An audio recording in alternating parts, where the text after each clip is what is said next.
All right. Good morning, everybody. Welcome to our regular meeting for the Lake County Board of Supervisors. Today is May 14th, 2024. We will begin today with a moment of silence, and I did not check in with my colleagues. Does anyone have a moment of silence? No. All right. So none of us have a moment of silence today. Just in tune with some of the proclamations that we have. We do have a Memorial Day coming up soon, and I would like to remember those who put their lives on the lines to protect our freedoms, to protect what this country reveres, which is our Constitution and the freedoms that we have. And so I'd love to make sure and remember all of them and the impacts that they've had on us and their families and friends.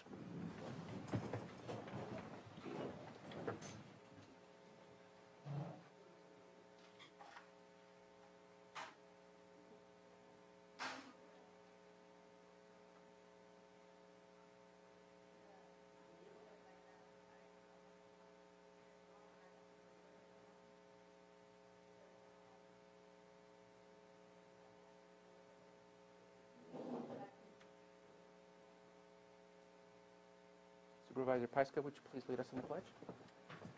I pledge allegiance to the flag of the United States of America and to the republic for which it stands, one nation, under God, indivisible, with liberty and justice for all. Thank you. Let's move on to our next item. Are there any extra items that are not on the posted agenda? No, there are not. Anything from board members? All right, seeing none, let's go ahead and move on to our consent agenda. Is there any items that anyone wishes to pull from the consent agenda on the board? No. All right, I'm going to pull item 511 just for quick clarification. And then let's go ahead and open it up for the public.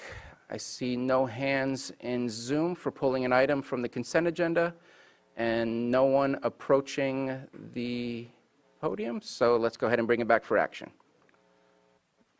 Move to approve the consent agenda as posted with the exception of 5.11. Second. We have a motion and a second. All in favor? Aye. Aye. Any opposed? Motion carries. Go on to our 9:02 a.m. item, public input. Anyone wish to express anything related to Lake County that is not on our agenda today? You have 3 minutes. Please come on up. I see no hands in Zoom and no one running to the microphone. So we're going to move on to Pet of the Week, our 9:03 a.m. item, and we have Officer Murray with a lap dog. Oh my God. I just can't.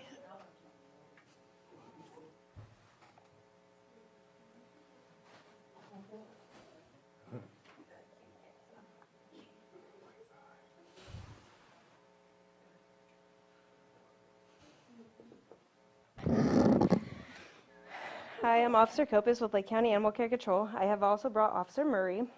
Today we have brought a 3 to 4 month old shepherd hound pit mix named Ruby. She's very mellow for a puppy. She would love any kind of home. She has perfect temperament, I would think. She's still learning the leash, and she has a lot to do with a lot of puppiness. She will be great in any home. Any energetic home, mellow home, pretty good. And we also brought Toby over here. He's about a 6-month-old orange tabby cat. He came to us as a stray. He's also would be good in any home, very kitten-like, but very loving. I don't know if you guys can hear him right now, but he's purring pretty loud. He's very, very sweet, very, very mellow.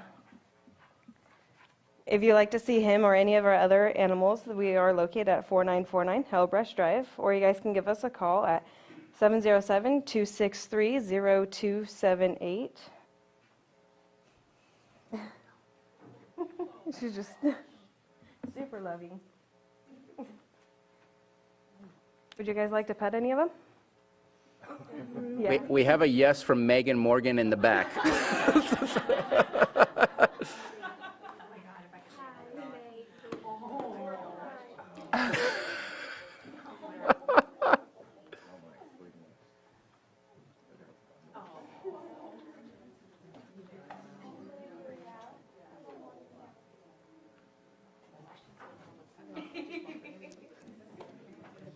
Officer Kopis, Officer Murray, thank you so much. What a treat. That's a cute dog.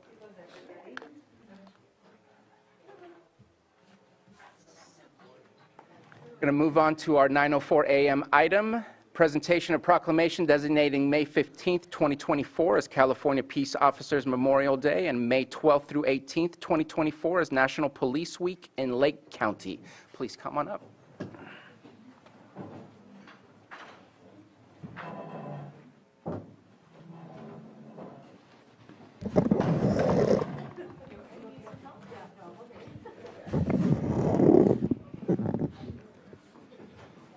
Almost felt like it was a swearing in ceremony. Quite a few of us here. Yeah, there's so many. We have more peace officers than you're out there, too. You guys want to come up? Come on up. Don't be shy.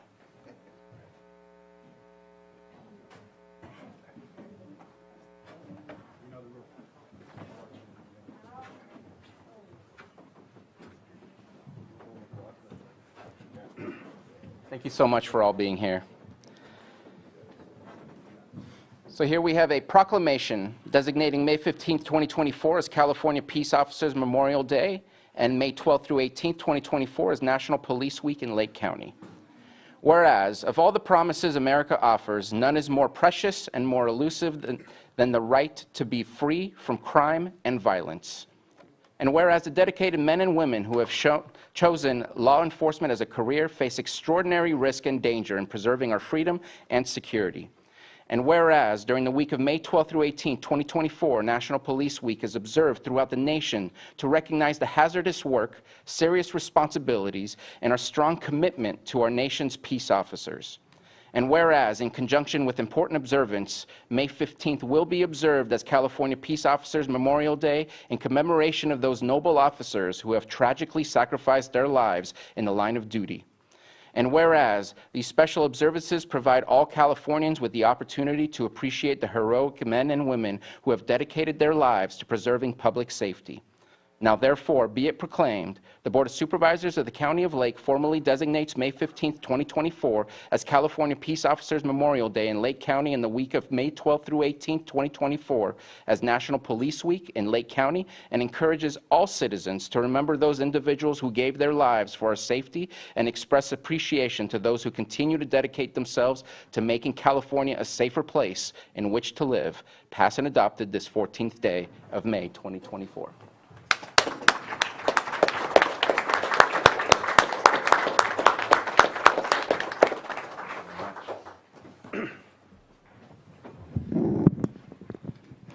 Good morning. I'm Rob Howley, County Sheriff. Thank you, Supervisors Sabatier, and thank you for the board for this proclamation. I feel like I've been up here quite a bit lately with proclamations. In fact, Chief Monfran's asked me if I have one every week. But so we've had Correctional Officers Week, Public Safety Dispatcher, now Peace Officer Memorial, and it's been an honor to accept every one of them from you. It kind of goes to show how many aspects there are to law enforcement, and it takes everyone doing their job to work. So thank you. It gives me an opportunity to thank my whole department, all the departments here, from clerical staff to peace officer. No one's more important than the other. It takes everybody to make it work. As far as being more specific for Peace Officer Memorial, I've given talks about this quite a bit, and it's difficult every time, and how do you put it into words, and what do you say? And there's really not a lot. You can't encompass everything, certainly not in a few minutes. So for me, it kind of boils down to something simple, kind of a simple guy. That is just thanks. I have so much thanks for the men and women who do these jobs. They put their lives on the line for us to live better lives, to live safer lives, to live lives more free. I don't say that just as the sheriff or just because I'm in law enforcement. I won't always be, but I'll always be a citizen here, and I'll always be grateful for what they do. Also thankful, so thankful to be in this county, to have worked for a couple of these departments, but thankful for the citizens we have as well. By and large, we do have a lot of people in this county who are supportive of law enforcement, who do appreciate what we do, who do understand the sacrifices, and it makes it worthwhile for us, I think. So that's really it, just a thank you to the men and women doing the job, those who will do it in the future, those who have done it in the past, and to those citizens who appreciate what they do. So thank you.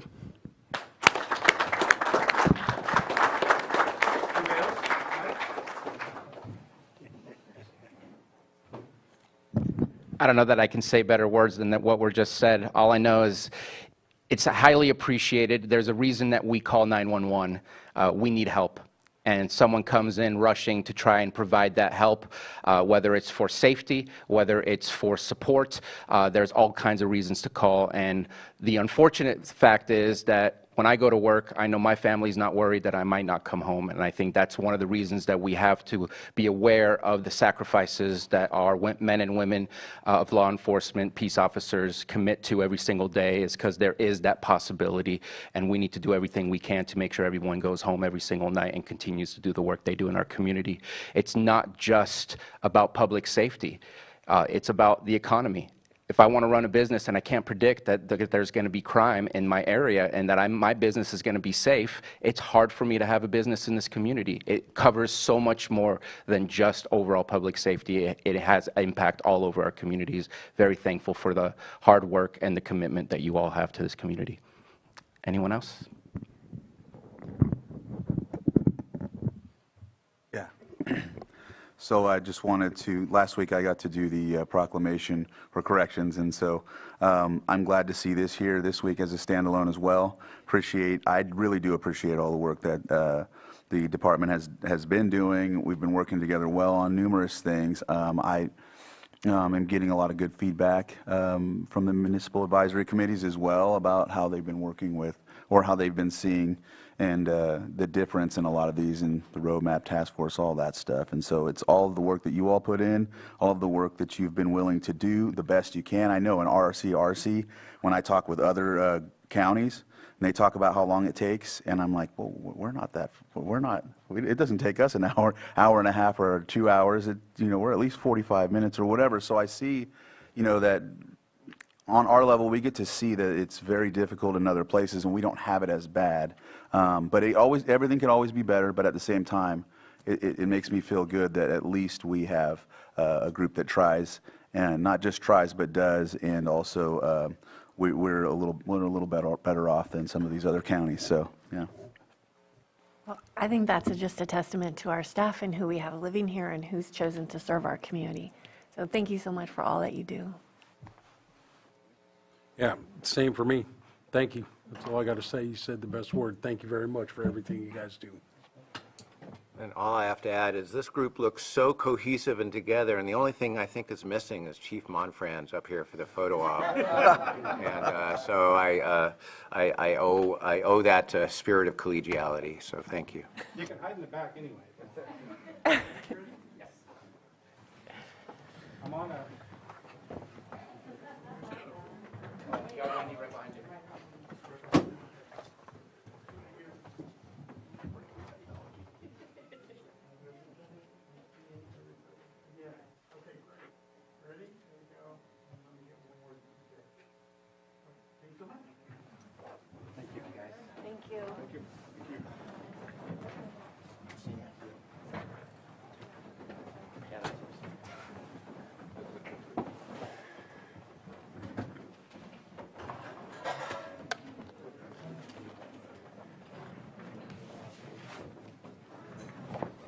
Next up, our 9:06 a.m. item, presentation of proclamation designating May 2024 as Maternal Mental Health Awareness Month in Lake County.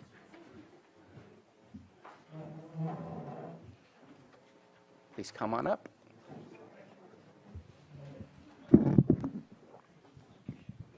Oh, there you are. Yeah, come on up.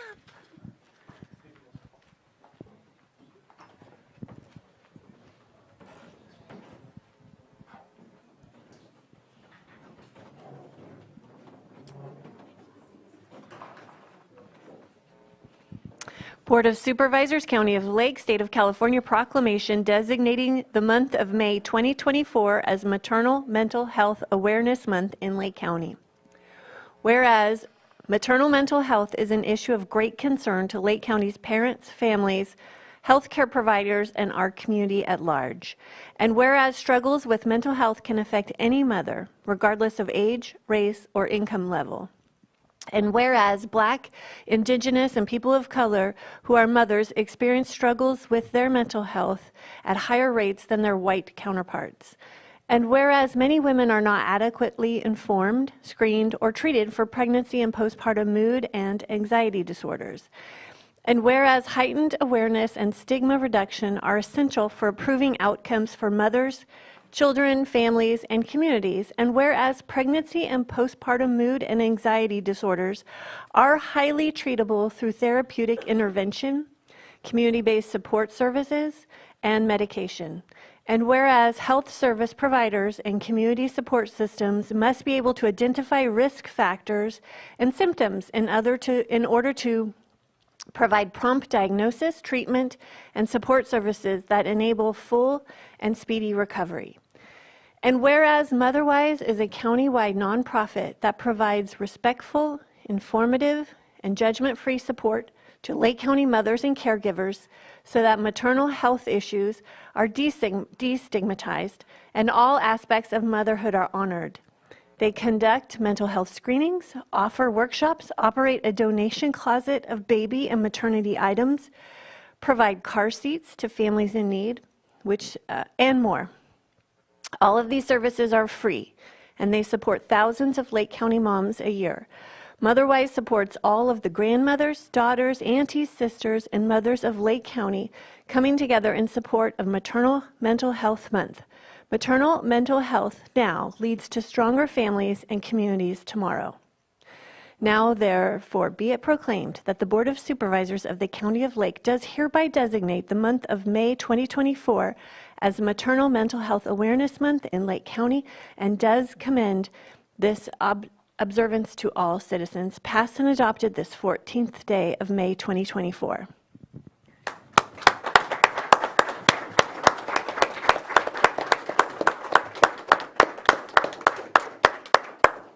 And living in a remote community like this, it's even more important to have this community and connectivity because it's so easily isolating. And I learned that as a mom, or a new mom, who was older and didn't have a lot of friends when we moved back here. And if it weren't for these small meetups and gatherings that were not through Motherwise at the time, but they were monthly meetups with moms. We had a mommy's brunch every month. And having that community and people to connect with is absolutely just critical. It's a big transition that happens. And sometimes when you're older and there's a loss of your life before, and you have to grieve that loss when you're moving into a new era.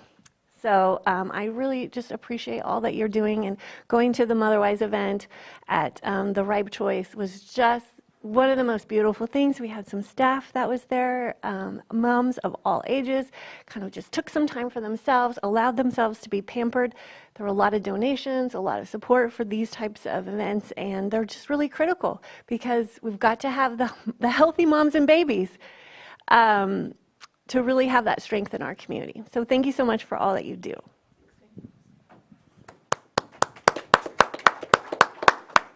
Thank you very much. My name is Sabrina Andrus. I'm the Executive Director of Motherwise, and with me are a host of our stakeholders and board members and staff.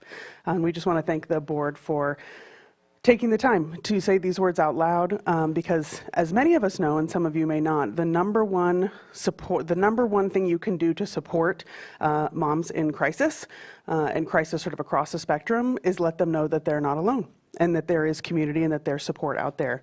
We provide that. A host of agencies and nonprofits in this county provide that, and we know that when we have strong mamas, we have much stronger families and communities. Thank you.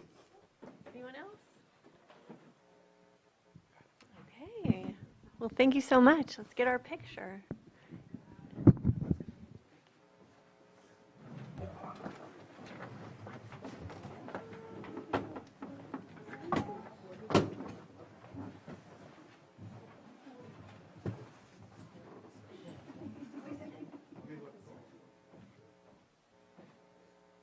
Oh, good. Yeah, that worked.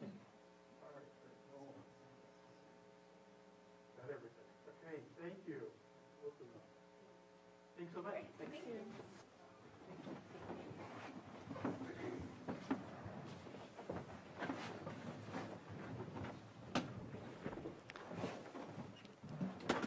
Next is our 9:08 a.m. item 6.5, presentation of proclamation designating the month of May 2024 as National Foster Care Month in Lake County. Please come on up.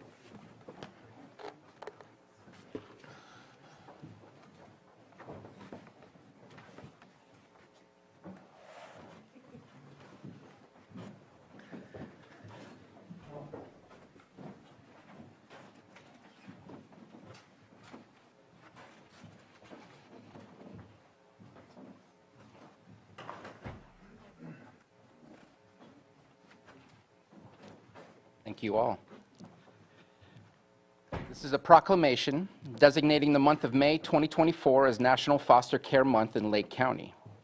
Whereas Lake County Board of Supervisors recognizes the importance of providing children safe, healthy, and loving homes when they are unable to remain in the home of their biological family.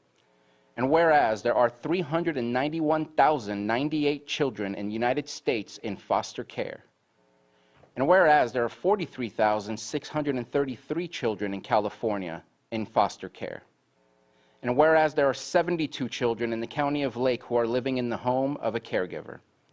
And whereas to help these children have a healthy, loving, and stable home environment where they can thrive and feel connected to a community that cares for them and celebrate and support the resources families that provide these critical homes in our county.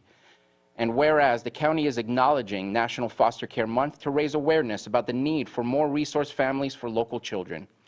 And whereas this effort, along with similar celebrations in all 50 states, will offer children the chance to live with healthy, loving, and stable resource families when they cannot live with their birth families, and encourage other dedicated individuals to make a powerful difference in the lives of a child through resource family care. Now, therefore, be it proclaimed that the Lake County Board of Supervisors is wholeheartedly proclaiming the month of May 2024 as National Foster Care Month in Lake County, and in doing so, urges all citizens to join in a national effort to raise awareness about the importance of foster care and resource family care. Passed and adopted this 14th day of May, 2024.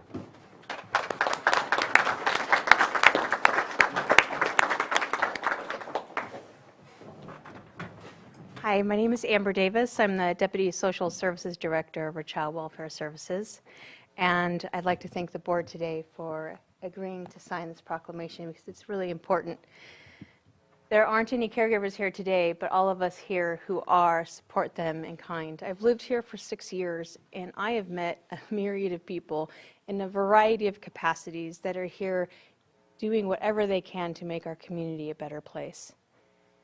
But I just want to take this one moment for us to pause and think about the fact that our caregivers and foster parents, they choose to be a caregiver. It's not an obligation. It's not mandatory. It's not a regulation. They step forward in addition to their own home, their own errands, their own everything that they're having to do for their own life, and they say, yes, I will go through this process to take in a child that may or may not be related to me because I think that's important. And honestly, I think that is amazing. I am awestruck every time I think about their capacity to give these children and youth what they need while their families are getting healthy. So I would just like to remind all of those who are caregivers that we who work in these services know your importance. We know you are pillars to our community, and thank you for being an inspiration.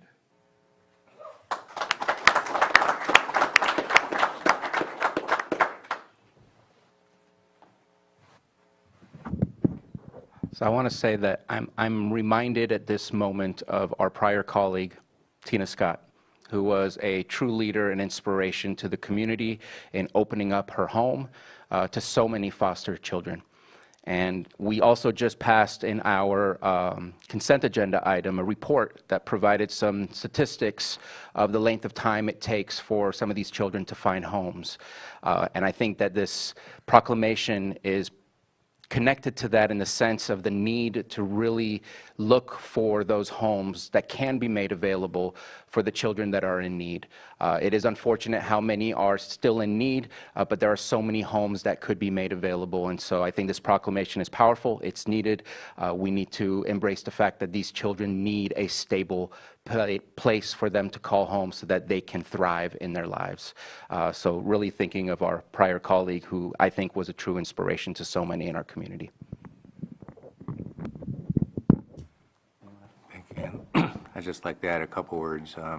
Thank you for calling out the importance of resource families, but I want to highlight and celebrate and lift up our hardworking CWS workers, social workers, visitation specialists, office assistants, staff service analysts. If you are considering being a resource family, know this: you will be supported well. You will have professional staff paying attention all along the way, whether it's juvenile dependency, juvenile probation. The people up here are highly motivated and highly trained to do what I think is among the most difficult work possible. And I just want to share that. You don't see it. Typically, these processes are not meant for public eyes for good reason. But just for my limited time in the CWS, I was impressed constantly, daily, and surprised by the commitment of my coworkers, the things I knew and the things I wasn't entitled to know about. So as you celebrate your resource families and look for new families to engage, also take a moment to do some self-care and pat yourselves on the back for a job so necessary and so well done. Thank you. Good morning, everyone. Thank you all for being here. My name is Casey. I'm the Resource Family Approval Supervisor. I've been the supervisor for about a year, and I wanted to thank all of you for being here, especially my staff, Amber and Elizabeth. We are small but mighty here in our community. We have about 60 resource family homes here that just the three of us with our supervisors and program managers and deputy directors that we oversee and support. So I just wanted to say thank you to them for always answering the phone, always supporting them, and also to our people that we collaborate with, probation, behavioral health. It's really important, so we appreciate all of you, and thank you very much to my staff and all the support that we get from the community.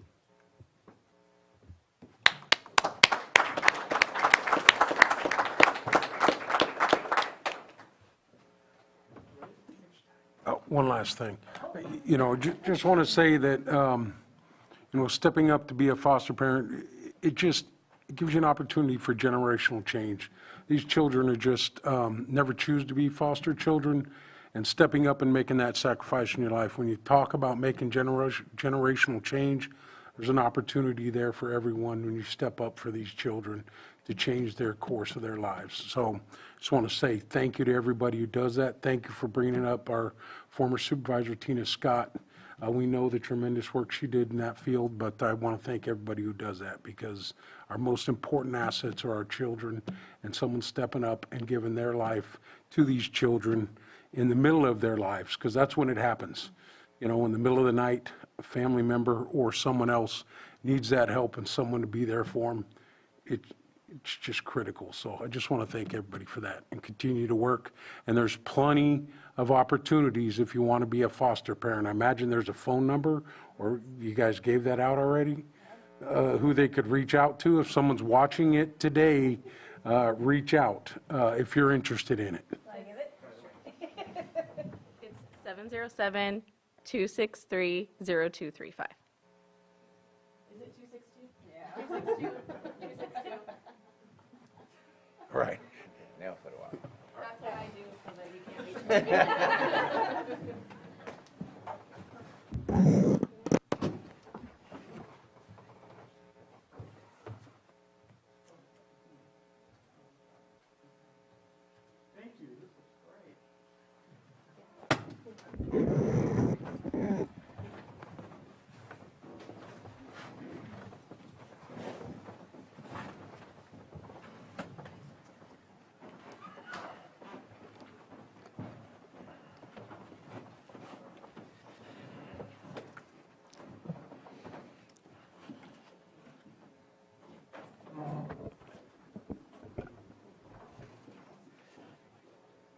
I'm going to check with my team since last time I was all over the place. We are on 6.6, correct?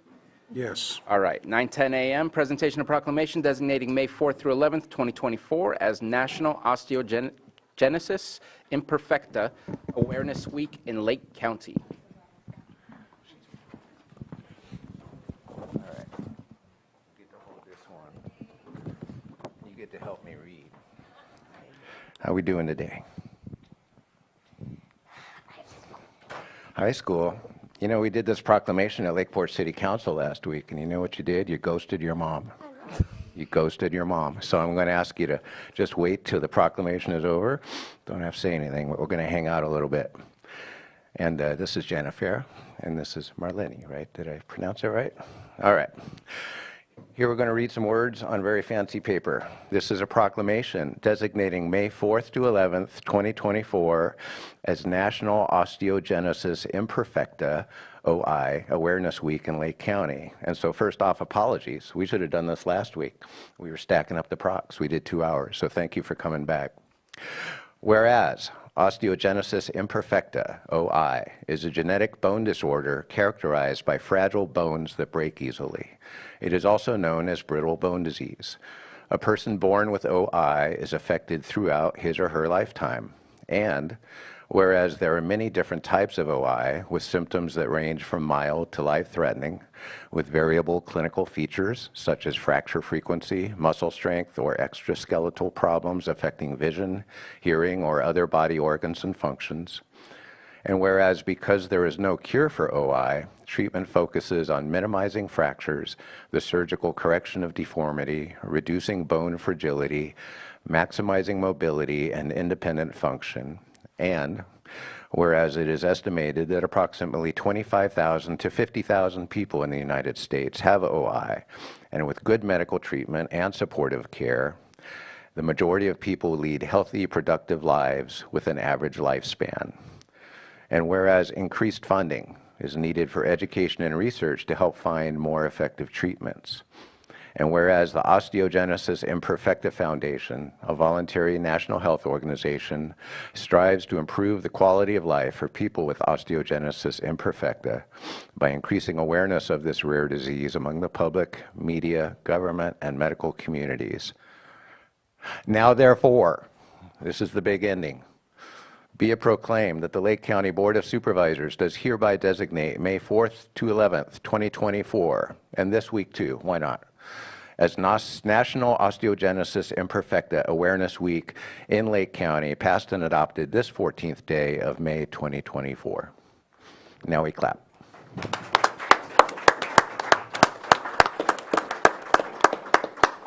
Done that. Jennifer, proud mom, any words? Yeah, I thought that it would be a disservice of me as a parent to not get out there and advocate for my child. She may be one of the only people in the county that has OI, and navigating, you know, with her needs all these 18 years has been pretty difficult. There's not a lot of awareness and knowledge about OI in this community, and therefore it sometimes there seems to be a lacking in inclusivity with her being able to go about functioning within the community and services, you know, the best that she could possibly be doing. Up until the sidewalks or the Main Street got redone, there was many businesses that were not handicap accessible. And also further, besides just being in the wheelchair, the fragile nature of her bones is something that a lot of people don't consider when they think of someone in a wheelchair, that they can get hurt easily. The school has had to do lots of repairs as she was getting, you know, into middle school and into high school. They had to adapt different ways for her to get around the playground and the school campus and whatnot. And there's still a lot that needs to be done. The Social Security Department recognizes as type 2 as being, I guess, an exempt to automatically get benefits, but people that are born with type 2, they don't live longer than a couple weeks of age. So I think that's kind of where awareness is kind of missed. What else was I going to say? I do think, though, that the knowledge and awareness has gotten better. In M. Night Shyamalan, not sure if I'm saying that right, his movie Unbreakable, Samuel L. Jackson's character in that movie is described as having type 3 OI. And he didn't demonstrate any of the characteristics of having type 3. But then the trilogy movies, in the third movie, Glass, there was a correction, and he said that he had type 1, which is more along the lines of what his character showed throughout that movie. But yeah, OI is a rare disease, and there's a lot that needs to be done and more awareness that needs to be made. And yeah, and that's... Thank you. Do you have anything you would like to say, Marlene? No, but you're patient and you're not ghosting me. I appreciate that so much. Did you see, I think last time we spoke, you mentioned the words companion animal. Did you see the pets that were in here? They were really sweet. Hint, hint, Mom. Okay, Anne, can you show off your lovely fingernails? Those are beautiful. But you can't do a fist. Okay, nothing broke, right? High five. Excellent. All right. Thank you.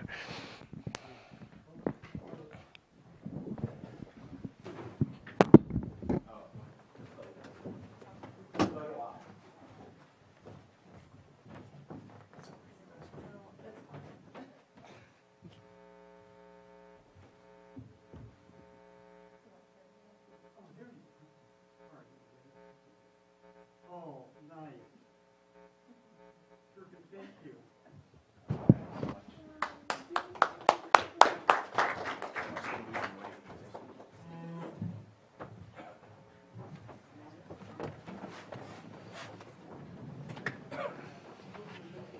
Thank you very much. Going to move on to our 9:12 a.m. item, presentation of proclamation designating the week of May 18th through 24th, 2024 as National Safe Boating Week in Lake County. Please come on up.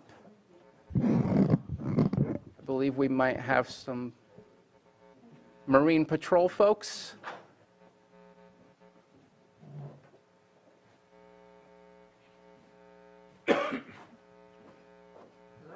Hello. Are you good?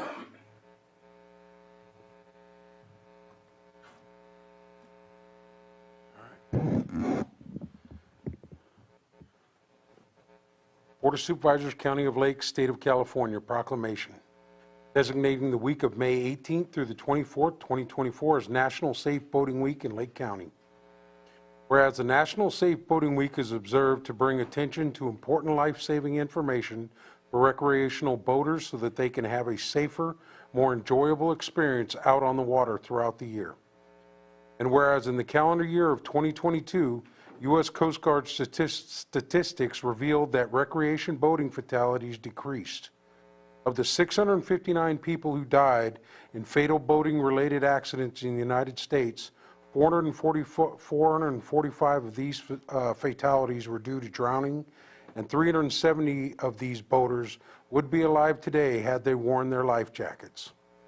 And whereas Lake County Flotilla has continued to provide free life jackets to youngsters by participating in community activities which promote child safety and educating the boating public in safe boating practices. Whereas Flotilla 08-08 of Lake County will continue its efforts to educate the boating public by resuming safety patrols, free vessel safety checks, and to encourage boaters to practice safe boating habits and to wear life jackets.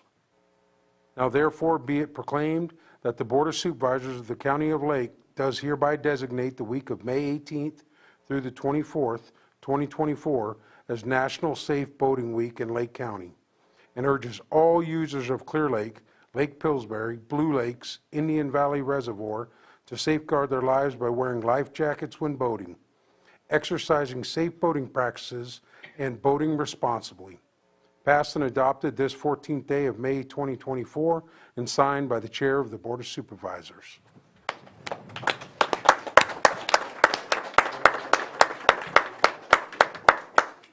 Would you like to say something? Hello, I'm Dorothy DeLope. I'm Public Affairs Officer for the Fatilla. As most of you know or do not know, the Fatilla is a all-volunteer organization. So consequently, I'm by myself because majority of our members are working out and they spend their time with their extra time with the Fatilla.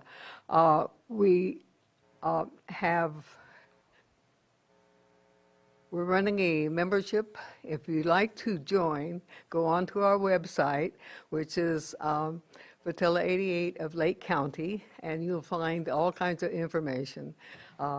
Also, we will be resuming our safety patrols because we're right now training some of our newer members to be crew and coxswain.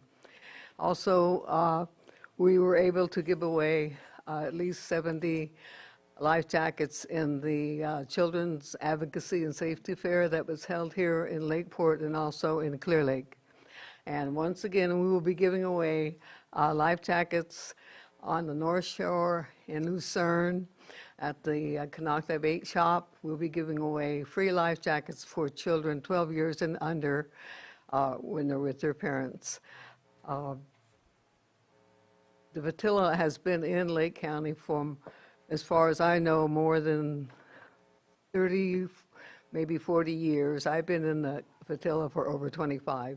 So consequently, a lot of people are not aware of the Fatilla. So when you're out on the boat or you're out on the lake somewhere and you see our patrol boats, we're safety patrol. We will not stop you unless you're doing something that is really not safe.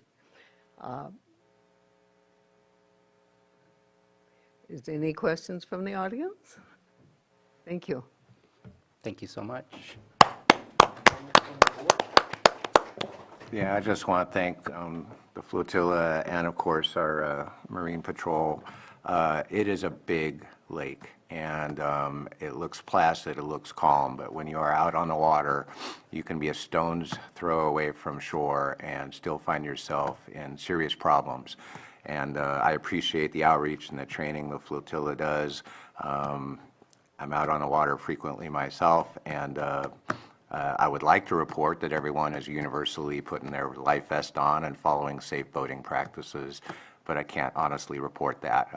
We have a mix of locals who hopefully have some good understanding of the lake, but we also have a good number of tourists who are not familiar with the lake, who don't know where the low water obstructions are, and who don't necessarily know that not all boats play in the same lanes, and they need to respect each other. So thank you very much for your continued support of the flotilla. I'm gonna be hooking you up with some new members, hopefully, and we're all here together. So our boating clubs, thank you, and add it to my to-do list.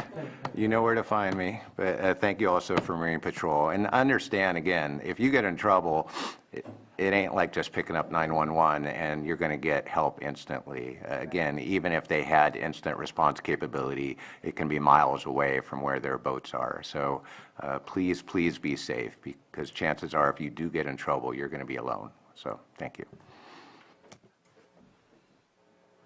Any other comments? I do want to add real quick, I think this is perfect timing. Again, in our consent agenda, we did approve for the event for the Buckingham Test and Tune Boat and Car Show, and I wish them a safe event and hope that they all use their vests as well. Appreciate the program that the Fatilla does. I know I've seen you down at Redbud Park many a times handing out vests. Very important. We have a beautiful full lake this year. This weekend already, quite a large number of boats. A large tournament was occurring out of Redbud Park. That's going to continue on. Memorial Day is really the time where it intensifies and we start seeing a lot more activity. So please be safe out there. Make sure to wear your vests and listen to what the Marine Patrol has to say when they happen to see you out there on the lake.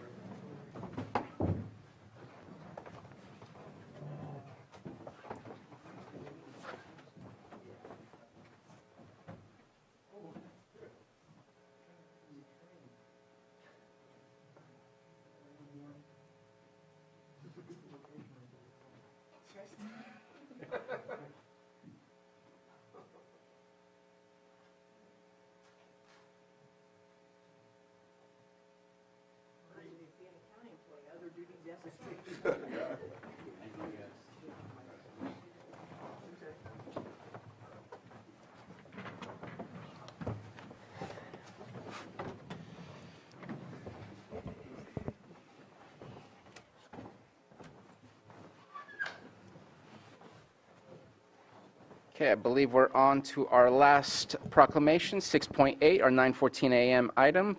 Presentation of proclamation designating the month of May 2024 as Military Appreciation Month. And if you are a veteran, please come on up to the dais. Or All right. or not. Lone Ranger. Well, first, before I read this off, I want to say thank you to Jenny for reminding me and keeping me on task. You know, we do the Tango mic, and she takes care of that and is always on these proclamations when it comes to that, because we like sending them to the soldiers on the packing parties. I was thinking about something as I was preparing for this, as my son is 18, signing up for selective service. Thinking about that, explaining to him, well, there isn't a draft, but in case there is, you have to be ready for it. And so he's like, when was the last time there was a draft? And I was like, Vietnam. So Vietnam has so many soldiers that were drafted, and back then volunteers were, you know, they were dime a dozen, but there wasn't as many as there were drafted. And so I'd just like to emphasize that, because we're talking about the Military Appreciation Month and the fact that the Vietnam veterans really weren't appreciated at that time. And so I just have a soft place in my heart for Vietnam veterans, but I just wanted to also include that we do appreciate them as well, and I'm just giving that shout out to Vietnam veterans, because they are probably our seniors now. Like, when it comes to, there's a few Korean War veterans, there's a few World War II veterans, maybe, but it's now the Vietnam veterans who are the eldest. So with that, I will read the proclamation. And so, this proclamation is designating May 2024 as Military Appreciation Month in Lake County. Whereas the freedom and security that citizens of the United States enjoy today are the direct results of the sacrificed and continued vigilance by the United States Armed Forces over the history of our great nation. And whereas members of the United States Armed Forces and the family members who support them have preserved the liberties that enrich this nation, making it unique in the world community. And whereas in 2004, the United States Congress passed a resolution proclaiming May as National Military Appreciation Month, calling all Americans to remember those who have given their lives in defense of freedom and to honor the men and women of our armed services who have served and continue to serve our country. And whereas the months of May and June were selected for this display of patriotism because during these months we celebrate Victory in Europe Day, VE, Military Spouse Day, Loyalty Day, Armed Forces Day and Week, National Day of Prayer, Memorial Day, Navy Day, Army Day, and Flag Day. And whereas the months of May and June are an opportunity to acknowledge and salute the families of those called away to duty. And whereas Lake County is the place many veterans, close to 1 out of every 12 residents, proudly call home. And whereas the Lake County Board of Supervisors recognizes the courage and sacrifice of all veterans and active duty military personnel in our communities and throughout our nation. Now, therefore, be it proclaimed that the Lake County Board of Supervisors does hereby designate the month of May 2024 as Military Appreciation Month in Lake County and calls upon all residents to show their gratitude and appreciation for our military personnel by the appropriate display of flags and ribbons. Passed and adopted this 14th day of May 2024, signed Chair of the Board of Supervisors, Supervisor Sabatier.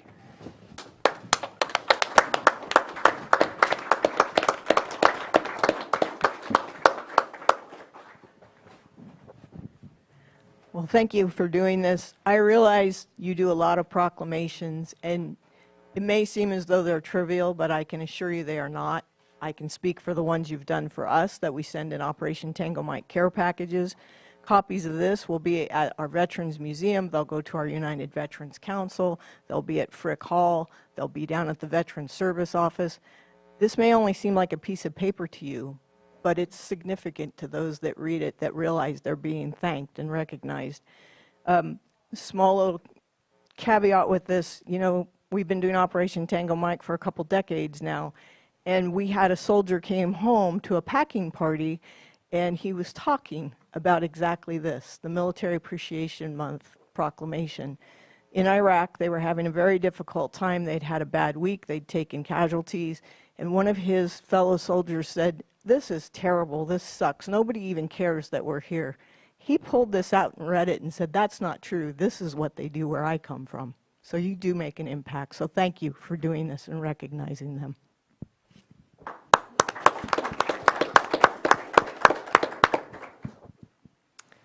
So Jenny, I just want to thank you for always bringing these to us and making sure that we're on task, because we do a lot of proclamations, and it is important. Every single one of them are important. And you really have been a leader in this space for a long time. And thank you to everyone that served and our colleague here, and we've got some in the audience. When I look at the wall in our lobby, I'm just overwhelmed with gratitude for those serving, but also the families. And when you're a military family and your loved one is overseas and you don't know when they're coming back and they're not here for holidays, that is a big sacrifice. And you only know it when you live it. And then sometimes they don't come back. So thank you again for bringing this to us today and always. Thank you for those comments. I just want to add that I wish I knew, and I don't at this moment, and hopefully we can put it in next year's proclamation. We have a number of veterans who are part of the staff of the County of Lake, who serve their communities and continue to serve in a different aspect. And I know that that standing ovation was for you, as well as everyone else who have been part of the military in their lives. So thank you so much. Yeah, I just want to follow it up with thank you for your service. Take the opportunity to say that every time, but it's also, as elected officials, our job to make sure when they do come home that they have the services that they need, whether it's mental health issues, other things that we're doing. So we just continue along that path. But PTSD and all the other things that change an individual when they go to war are very important that we address those needs when they come home and take care of the folks that have sacrificed everything. So I just want to say thank you very much, and that's it. I guess it's picture time, unless we're going to sing the Army, Navy songs, but I only know the Army song, but I'm not going to sing it.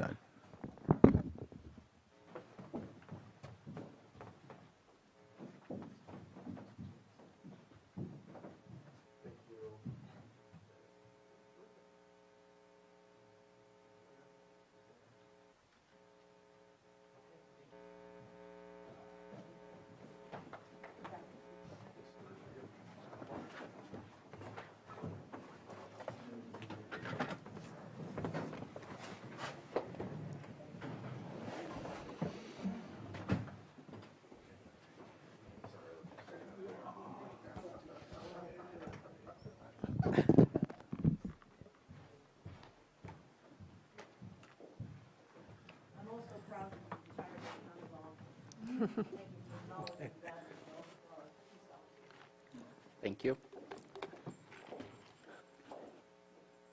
Next on our agenda is our 9:30 a.m. item. I'm looking back at our tax collector. Are we ready for this item? Yes, we are. Okay. So let's go ahead and take that up. Consideration of the March 31st, 2024 report of Lake County Pooled Investment, and Patrick Sullivan and Liz Martinez are coming up. Good morning.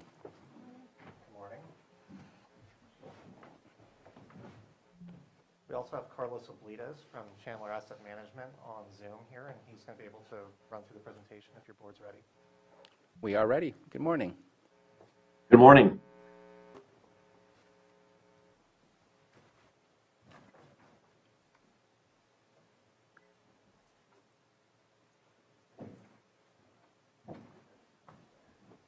Are you able to share your screen, or are we putting up the presentation?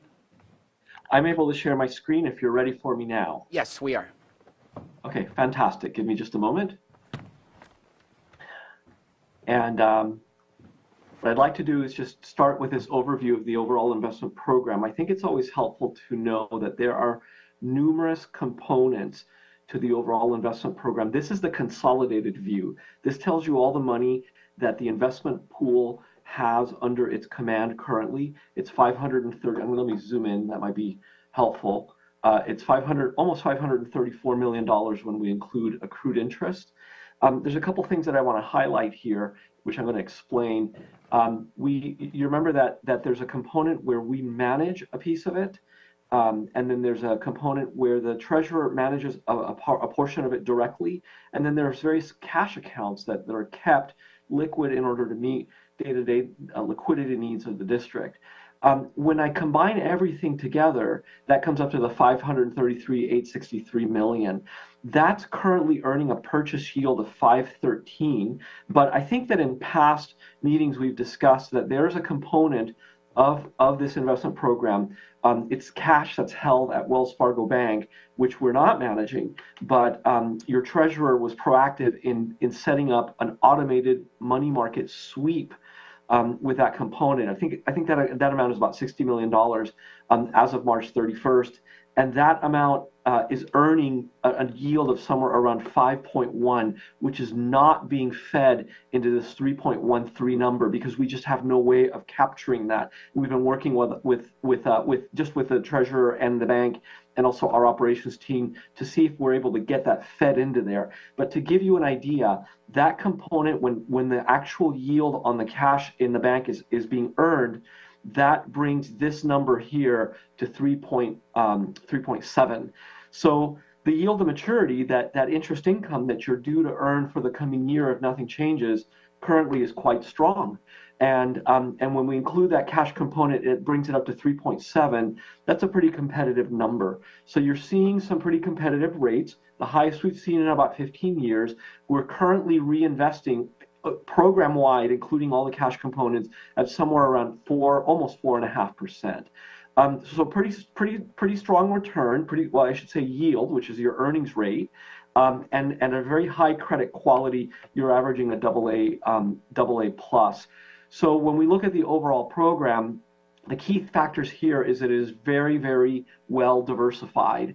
And the components here, this was done on purpose. Every color that you see in this pie chart was the amount that you see there was deliberately decided in terms of diversification, in terms of identifying how much risk is being taken on for every component, and then of course what kind of return we're going to get. As I mentioned, we don't manage the entire portfolio as your investment advisor. We simply just manage the components that are securities. So that's everything in here except for this local government investment pool. This LAIF here, local agency investment fund, is the state pool. And then, of course, all the cash which currently sits at the bank.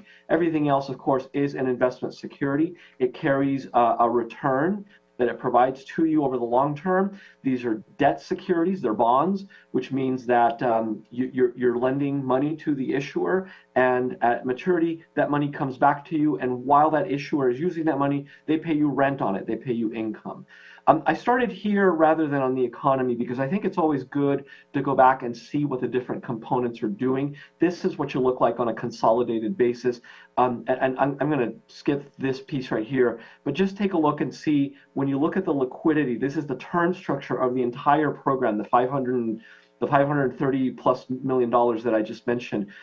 You've got about a little bit over 35%, so just a little bit over a third of it coming due within the next 90 days as of March. So a lot of liquidity. Obviously, this was as a run-up as we were nearing April 1st, or April 10th, I should say, when your Treasury collects property taxes. So this is going to get outsized, and through the course of the year, of course, this gets spent down as the pool participants and the county utilizes its cash to meet its obligations.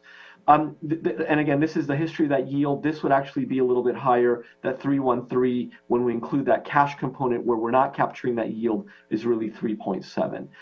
When we look at the different components, the component that we manage on your behalf, that's 374 of that 500 million plus part. We're currently picking up 310 on it. We're reinvesting somewhere around 503, and it's very high credit quality. I want to remind you that there's a strategy to this portfolio. We maintain this portfolio somewhere near with a duration of somewhere around 1.7 years. We're at 1.67. We're just slightly short of the benchmark. We rebalance every month or periodically. That's going to get bumped back up a little bit higher than that. Obviously, as maturities come in, the portfolio gets shorter every day. We call that aging. It ages every day. So we have to rebalance periodically to that target. When you look at, these are the pieces that we manage. I'll tell you that most of the performance in the portfolio, most of the strong performance that you've seen have come from the corporate sector and the asset-backed sector here.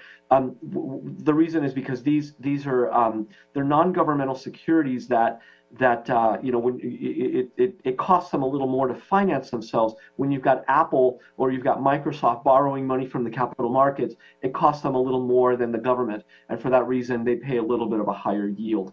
And that's been a very strong component in the portfolio. To that end, I do want to back up to that piece where we have all the consolidated, and I just want to zoom in really quickly. So this is what every issuer in the portfolio looks like right now in the entire program. The United States government is by far the biggest the biggest piece of your portfolio. This cash is that 11% is that Wells Fargo that's earning the about 5.1, which brings your yield up. You can see that these are all governmental agencies. But when we start getting out of this and the local government investment pools, when we start getting into the corporate bonds here, anything that's below the pools and also governmental securities, everything is very, we just slice and dice it very small. We don't like to have our eggs in one basket, and you can see that in most instances, our exposure to anything that's not a governmental security tends to be very, very small. We just like to, we firm believer in diversification. I want to go back to that breakdown. This is so we mentioned that this is the portion that we manage on your behalf. We did establish a little side portfolio. Some of the funds that you were keeping in pools and at the bank, you were earning, and particularly in the state pool, a local agency investment fund, the yield was a little lower. We collaborated with your treasurer tax collector to set up a separate account to handle some of those more liquid assets, understanding that these would be held to maturity and that these were going to be spent down at some point soon. You can see that those are currently picking up 5.38% per year, and we're reinvesting at a very, very similar rate. The reason this is happening is because there's an anomaly that we've talked about. It's called the inverted yield curve. It's just an anomaly where shorter term investments are paying more than longer term, and this is why we set this up. We wanted to capture this, working in conjunction with your treasurer tax collector. We collaborated to get that done. When we look at that, all of that component is treasuries. So we're managing this component on your behalf.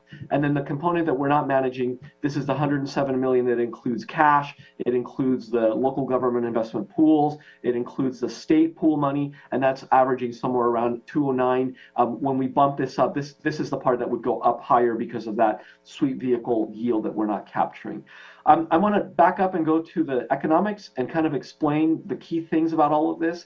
I think the key things are that we're living in a time of volatility as rates move up and down. These are 2, 5, and 10-year Treasury yields, and they've been very, very volatile. And most of this volatility has been caused because investors are trying to figure out when the Federal Reserve will start lowering interest rates. It's generally anticipated that the Federal Reserve will have to lower interest rates. Interest rates are the highest they've been in about 15 years, and that makes for very tight financial conditions. They do that by changing something called the federal funds rate. They manipulate it and they set a target for it. The target is called the federal funds target rate. But this is this yield right here on the right, or this chart on the right-hand side. They raised those rates to combat inflation that came about at the end of the pandemic, and now they're in the process of maybe walking some of that back. At some point, we anticipate that they will start lowering interest rates. That will signal to the markets that the economy is not as strong, and they need to stimulate it by lowering rates, making it cheaper for investors and businesses to borrow money to help move the economy along. We're not quite there yet, so that's the reason you're seeing this volatility. There's that yield curve and the inversion that I talked about. shorter-term yields are currently paying you higher yields than longer-term treasuries. So what is the economy doing to sort of drive what the Fed is thinking about? Well, despite the fact that, normally you would think the Fed would lower interest rates when the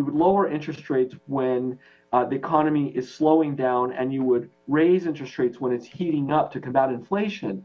And so, you would expect that right now the economy is slowing down and they would need to lower rates. Well, that isn't quite happening yet.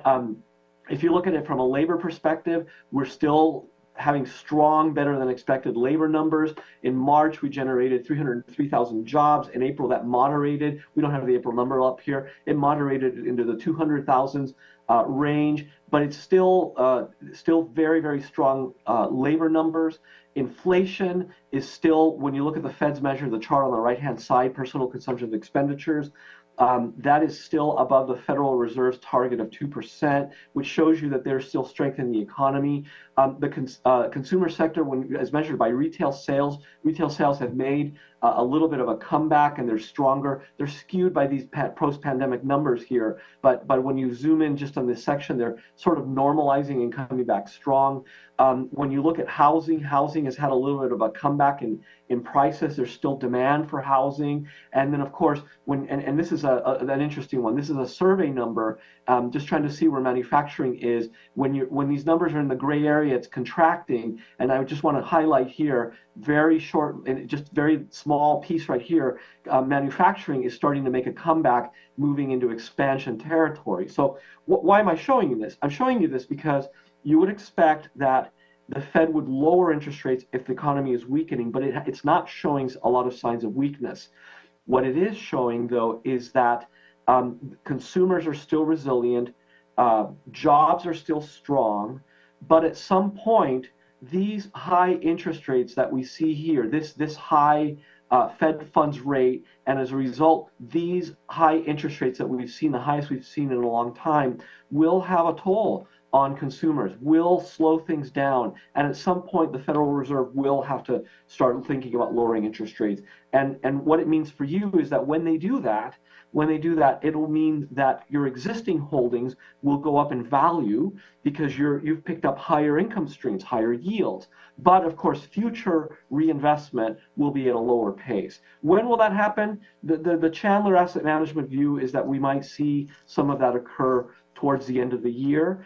There may be one move, going back to this chart, it may be one move, perhaps two moves to lower interest rates. There's a camp within our investment team that thinks that we'll see the Fed start to move this June. I'm not in that camp personally, but I do believe with a firm view that we'll see at least one, perhaps two easings, or that's the term for it, lower Fed funds target rate through the course of the year. So in the meantime, what we do to combat that and to make sure that we continue earning is we diversify, and even though we're getting a little bit of a lower yield in the longer maturities, we still buy them, and we still have the exposure out as far as we can to be able to protect the income stream. If we keep too much too short, a lot of this will get spent down, but if we keep too much too short, we'll lose yield on this piece faster if interest rates do start to fall, and we'll be forced to reinvest at a lower rate, and this is why we diversify. That's what I have to share with you today. Let me pause there and stop sharing, and perhaps there's some questions that I may be able to answer. Thank you very much for your presentation. Mr. Sullivan, just wanted to check in if you had any additions. Yeah, I do have additional material that I can share here. So, Carlos, have you ended your screen sharing? Yeah. Yes, I have. So I can put up the figures just locally here. This is the chart I've shared with your board previously. It reflects the quarterly interest over the last few years, just from the beginning of the investment program that we set in motion to where we're at now. So I would just highlight that we mentioned before how you'd see some drops. For instance, 2 quarters ago, we brought in just under 3.7, then it dropped to under 3.5. Now it's continuing that upward trend of close to 4.4 million. And that is because of the type of securities that we hold. Interest payments come in twice a year, those payments on bonds. So it's that irregular flow. So we're continuing to trend upwards. And I wanted to highlight this since you saw that small drop last time. And I would expect to continue to see that we may go up and down as we increase. We would still expect to increase over the course of the next year as our portfolio continues to drop those older maturities that Carlos was showing that are existing at those lower interest rates. When we reinvest them, we're picking up those higher rates.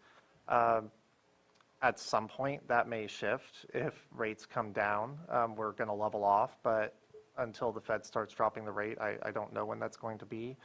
The other point I wanted to bring up is that as we shared, there's that liquidity portion, that piece where we're holding it for a shorter amount of time.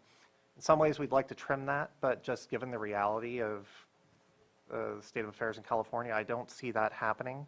One of the concerns we have is the state budget deficit. We have those irregularities, and when we receive payments from the state, we have concerns that those could increase. We also don't have all the answers we need about local spending, because just remember our treasury pool includes schools and other agencies.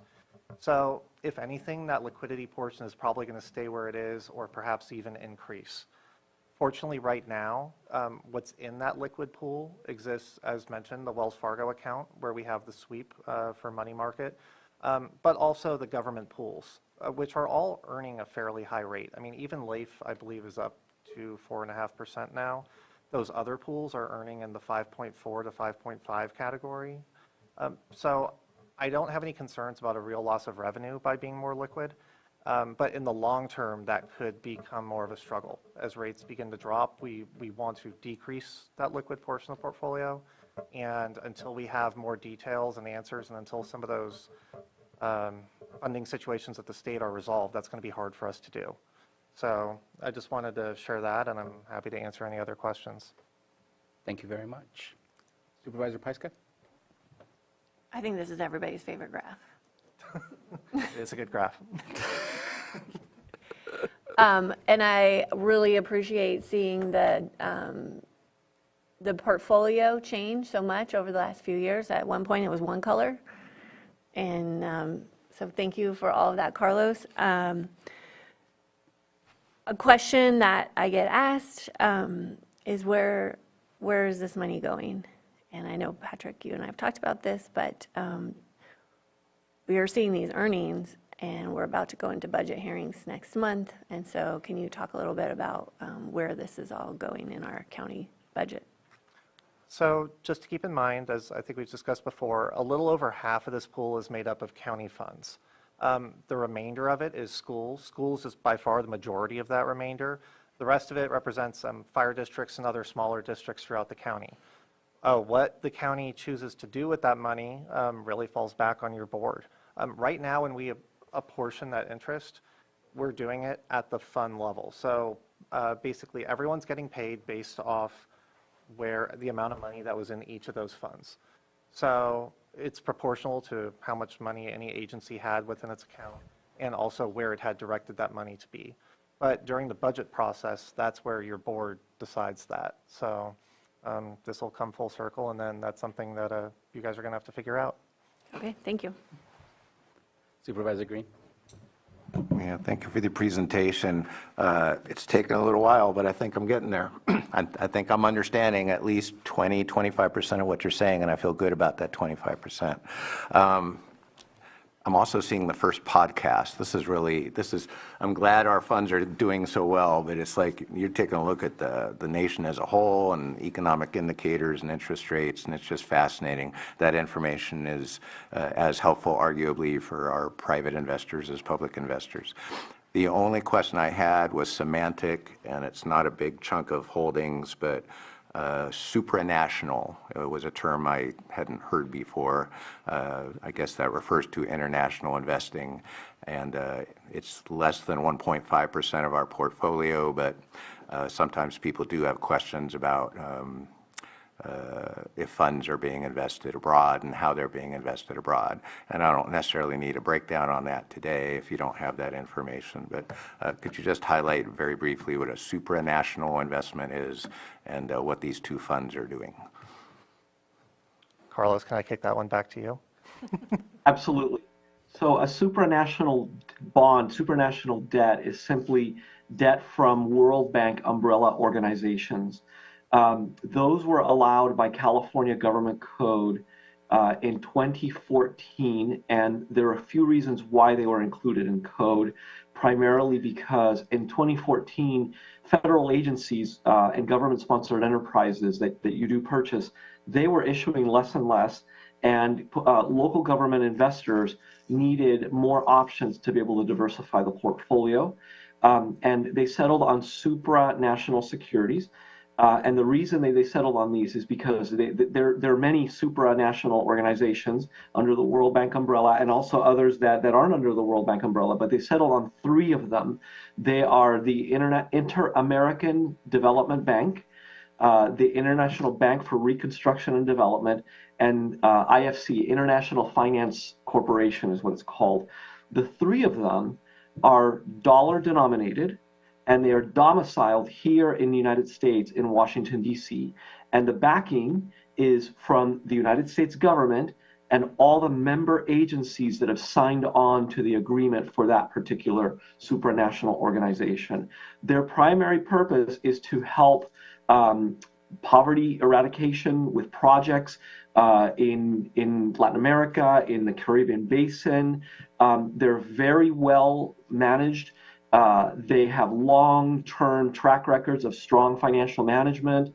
Currently, they're AAA rated by all three rating agencies. Even the U.S. government isn't AAA rated right now by all three agencies. So for that reason, they were included. It's an opportunity for local governments to diversify their portfolio in a very safe manner. Thank you. So I have a couple of comments and questions. One is on page 22 of the report, there's a negative percentage in the portfolio from account receivable payable cash of negative 0.62%. Just kind of curious if we pulled out money early and had to pay a penalty, or what the explanation might be for that. So that is not the case on this. This actually has to do with the change in the reporting structure that Chandler has. Now it's and Carlos can correct me if I'm wrong on this, but now it's a trade-based reporting system. There's actually a much larger portal that we now have access to where we can go in and get a more detailed breakdown. But because it's a trade-based system now, it has to account for essentially money that's in transit so that we're not doubly reporting something. Because this report is a moment in time, we have to account for sales or maturities that are happening. And that's what that adjustment is. That's basically an adjustment to our sheet here to reflect that money that is in transit. Unless, Carlos, do you want to add anything to that? No, that's exactly what it is. When you buy these securities, you enter into a trade with a broker, and then the actual money exchanges hands. The money in the security exchange hands a few days later. So there's a time lag. And we recently changed our portfolio accounting system to better capture your positions on a trade date basis. It's more, it's a practice that's more accepted from an accounting perspective. The term is GAAP, generally accepted accounting principles. From an accounting principle, it's superior when you recognize a security that you own or a transaction that you've entered into from the date that you entered into it, rather than from the date that the money exchanges hands. So it's exactly what your treasurer tax collector just described. It's money in transit. So from a trade date basis, we entered into a trade, we bought a security, and we book it in your statements as holding it. But in this case, because the month end was a weekend, the trade did not settle until the following month, basically the first of the following month. So in order to balance the portfolio, we show that you own the security, even though you haven't paid for it yet. And so the cash is still sitting in your account, and you're holding the security in your books. So we have to adjust that and create a payable to offset that. And it just means that it's money that you're going to be paying out the first of the next month, which you already did. And that is, you will be able to see it if you look at the holdings report. In fact, I can really briefly just show it to you. I've got it right up. If you're able to see my screen, this is the holdings report for the consolidated. Here is the payable for $3,649,500 511, so it's payable. You have some receivables as well. It's money that's due to you, but there's that 3,649,000, and that's the holdings. And if I go to the transactions, which I'm going to do right now, there are the purchases, and you can see that the settlement date this is through March 31st. You can see right here.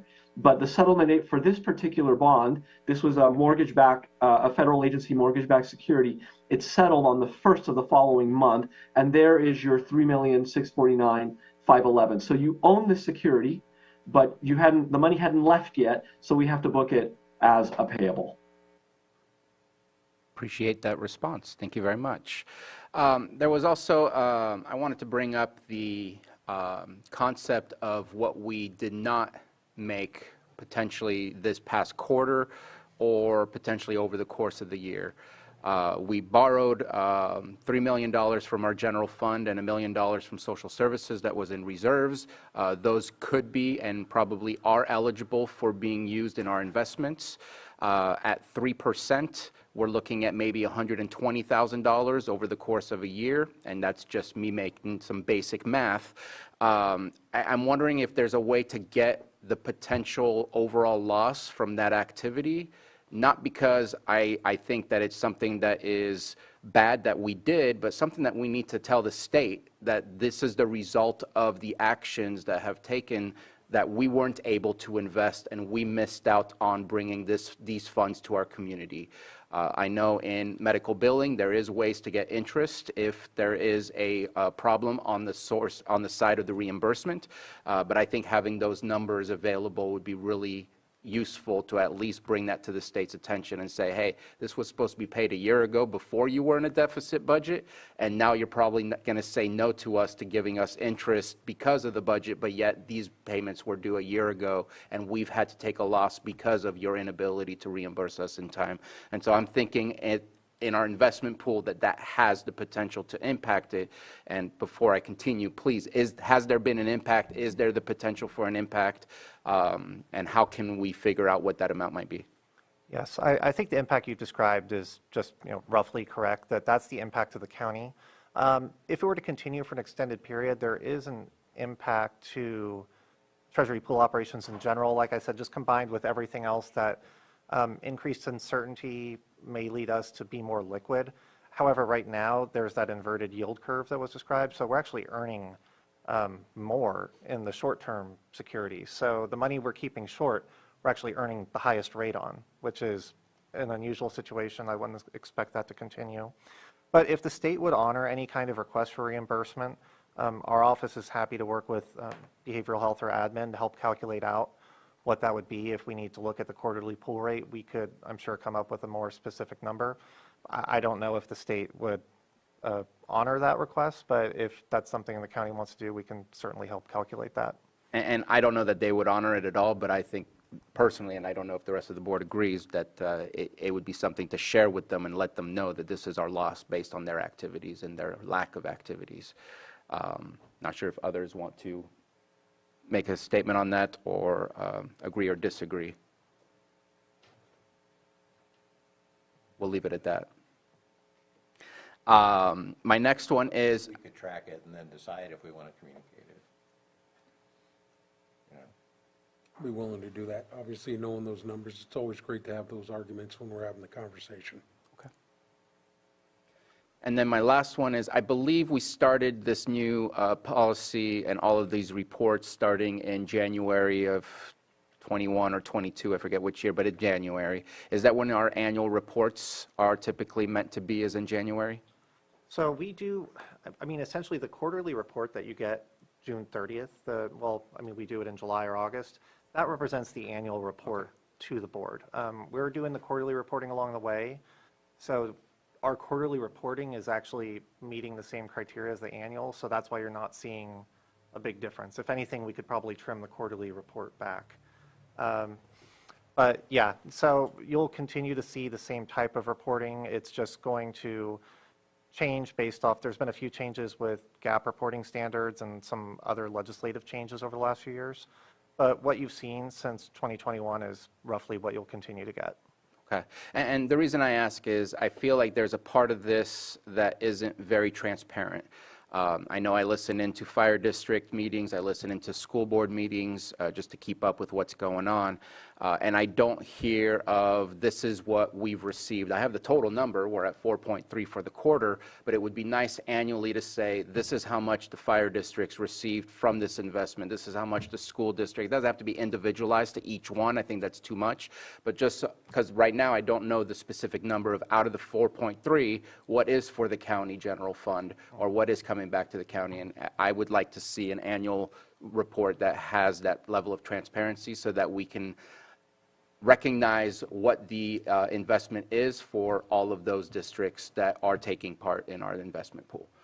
And again, not sure if the rest of the board would agree to that. I would say we can readily provide that apportionment at the fund level. And many of these districts hold multiple funds. So I think my office can sort of readily provide that data by fund.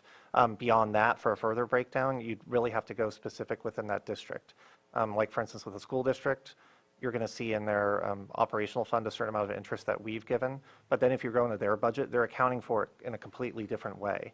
So I think it's always going to be a little tough to marry up those two.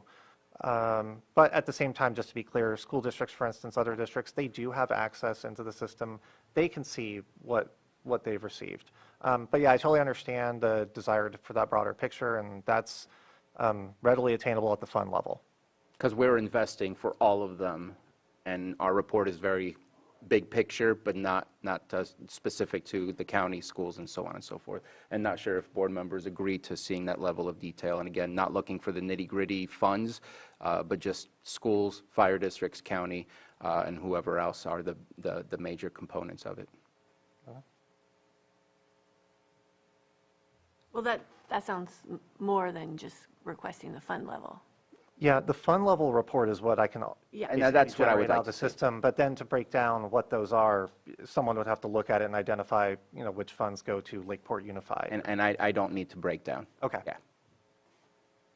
So, I mean, well, I don't agree that we're not being transparent. I think this is a new situation that we're dealing with, and now we can be more transparent as we go. So I don't want to agree to something that seems negative, which is not. We're growing, we're learning. I do like the idea of what you're saying, though, is having a little more in-depth, because you asked a couple of questions I was going to ask already, so it covers it.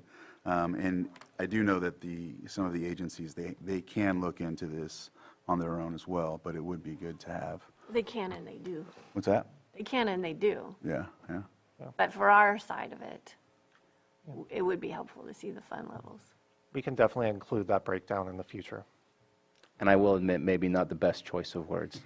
Appreciate and agree, just for looking for that extra. So just a question, then at the yearly report, that's when we'd see the fund level, or you're going to try and add it into the quarterly? I would be fine with the yearly report, so then you could start from there just on the yearly basis. Sure, that could work out well, especially because the next report I do will be that annual report. So I can include that breakdown then, and you can see it, and that'll give you an idea of what we can readily do. And if you have other questions, we could address them then. Thank you very much. Please. Just want to make a point too, obviously, as Supervisor Pyska said, just seeing the report and the direction we're going. What a world of difference over the past few years. So this board was actively working towards where we're at now with Patrick, the new tax collector, and moving forward with these investments. So good job, admin, good job, everybody, moving this thing forward, because we're making positive strides in the right direction. That is positive. Thank you. And I'd also like to take the opportunity to thank Treasury staff, because this program has been obviously successful, but it is an increased workload. There's a lot of work that goes into making it work. So thank you to Liz and the other staff in the office for making this happen on our end too. Yep. Thank you very much. Thank you, Liz. Thank you, everyone else. Just wanted to add one, just to expound off of what Supervisor Simon said. Our groups that invest in this as well, the education and the fire departments, they struggle with a lot of situations that we do, like law enforcement had the issues with bringing people in and whatnot. So these funds help tremendously, or will help tremendously in that aspect as well. I know that Supervisor Sabatier, we go to the chiefs meetings sometimes and whatnot, and they have a lot of issues retaining and recruiting and things like that. So this is another way to help, you know, so just that, like was you all were saying, especially Supervisor Simon, about coming into this direction of building these funds, it's going to help in that aspect as well. So thank you, Pat and Liz, and the whole department. So All right, with nothing further, let's go ahead and open up for public comment. I see nobody getting, oh, please come on up.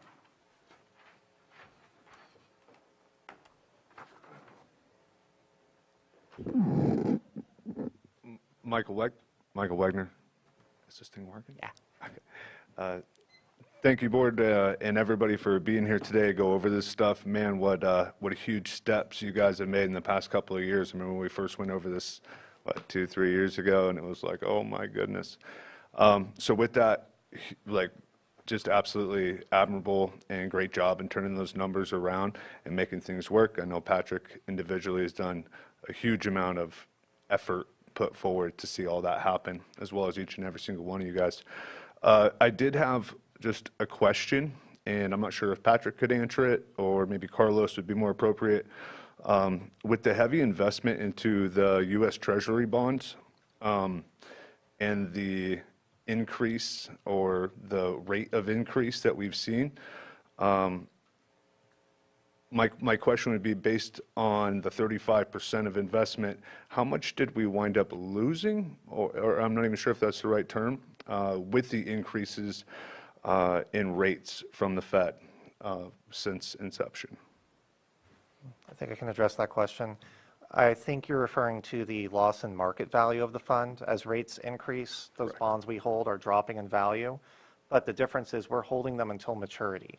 So if we had to sell a bond early, we would take that loss, but because we're holding it until the end, we're not incurring that loss. Because it's true, as we were purchasing bonds, rates would increase just within a week, and our market value would drop. So if we had not had the cash on hand and had to sell that bond in order to pay our bills, we would have incurred a loss. But we kept enough money liquid that we did not face that situation. So while there could have been a loss realized, we have not realized a loss here in our pool.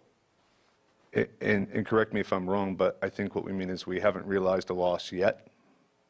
Is that correct? Meaning if the rates continue to climb as opposed to go in reverse, eventually that paper loss will turn into a real loss. But I could be totally wrong. I'm not an expert. I would say that's not the case with the type of securities we hold.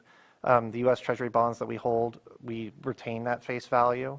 So when they reach maturity, we are not going to realize a loss. The only way that we do is if we have to sell early, and that would reference why we're keeping that larger amount of money liquid. Perhaps we could have gotten away with less, but we were hedging and just sort of trying to be cautious in this. And Carlos, I don't know if you had anything to add on this. I do. The way that you described it is exactly right. These are loans, and which come with an income stream. That's your interest, and the value of that income stream can go up or down depending on what other investment opportunities that come before you while you hold that bond. And of course, as you correctly stated, interest rates have risen, which have devalued. They've dropped the value of the county's holdings since that time, since rates have risen. But that drop in value is simply on paper. It will not be realized unless the security or the entire portfolio, for that matter, is sold. Now, we do have the ability and sometimes do sell before maturity, and that sale can incur a gain or a loss on principal. But generally, when we do it to rebalance the portfolio, to increase liquidity, to improve credit quality, any of those reasons, when we do that, we're generally transferring into, we turn around and reinvest into a bond that's generally yielding more, which makes up for that loss. And that's an active management component that we do. But to your point, yes, there has been a drop in value in the investments. To give you an idea, and I just pulled up the March statement for these investments from last year, and I'm comparing them with the March statements for these investments for this year. Now, last year, the portfolio was sitting on a $10 million unrealized loss, meaning a loss on paper. It would not be incurred because we're basically holding the maturity. It was about $10 million, and that was because of the rapid run up in interest rates between 2022 and 2020 and the end of 2023. That figure today, that $10 million negative figure, for your information, is now 5.5 negative. So it basically tells you that this portfolio has actually in the past year increased in value. We've actually gained the value, the fair value of the portfolio over the past year has gone up. But none of that really plays into the apportionment. None of it really plays into unless things are sold before maturity. Understood. Thank you very much. And just one last question, I'll get out of everybody's hair. When we look at our portfolio, use that term loosely, when we're looking at like a 5% return, my question would be, how do we make that better? I think, we're shooting for like 7 if we were trying. My question would be, how do we make it better? I think we've done great, and my question would just be, how do we make those yields better? Thank you, Mr. Wagner. Well, we're under, I guess in terms of a target rate, we're under pretty strict limitations as a treasury pool of what we can invest in. We can't invest in a lot of securities that, let's say, you see one of the pension pools invest in. So we're capped a little lower. The highest rates out there are between 5.5% and 5.6% from what I've seen in some of the pools. But the trade-off is those are very short term. So I think what's tough and what we've been working with Chandler on trying to balance is we want to achieve a higher rate, but at the same time we want to remain cautious and keep all of our investments safe and achieve the liquidity we need. So I think that's why we'll continue to grow. We've been slowly increasing that rate, especially because our portfolio is fairly young. But at some point, if rates were to stay the same in the next year or two, I think we'd level off somewhere under that figure. Because in order to get a higher rate of return, we'd probably always have to go shorter or take a risk level that we're likely unwilling to do. And I believe, I remember the meetings with Supervisor Paiska, our main topics were safe, secure, and liquid. Yes. And I think that's just always our mindset in how it is that we invest to ensure that we're always improving and having it available for us. So, yes, next comment.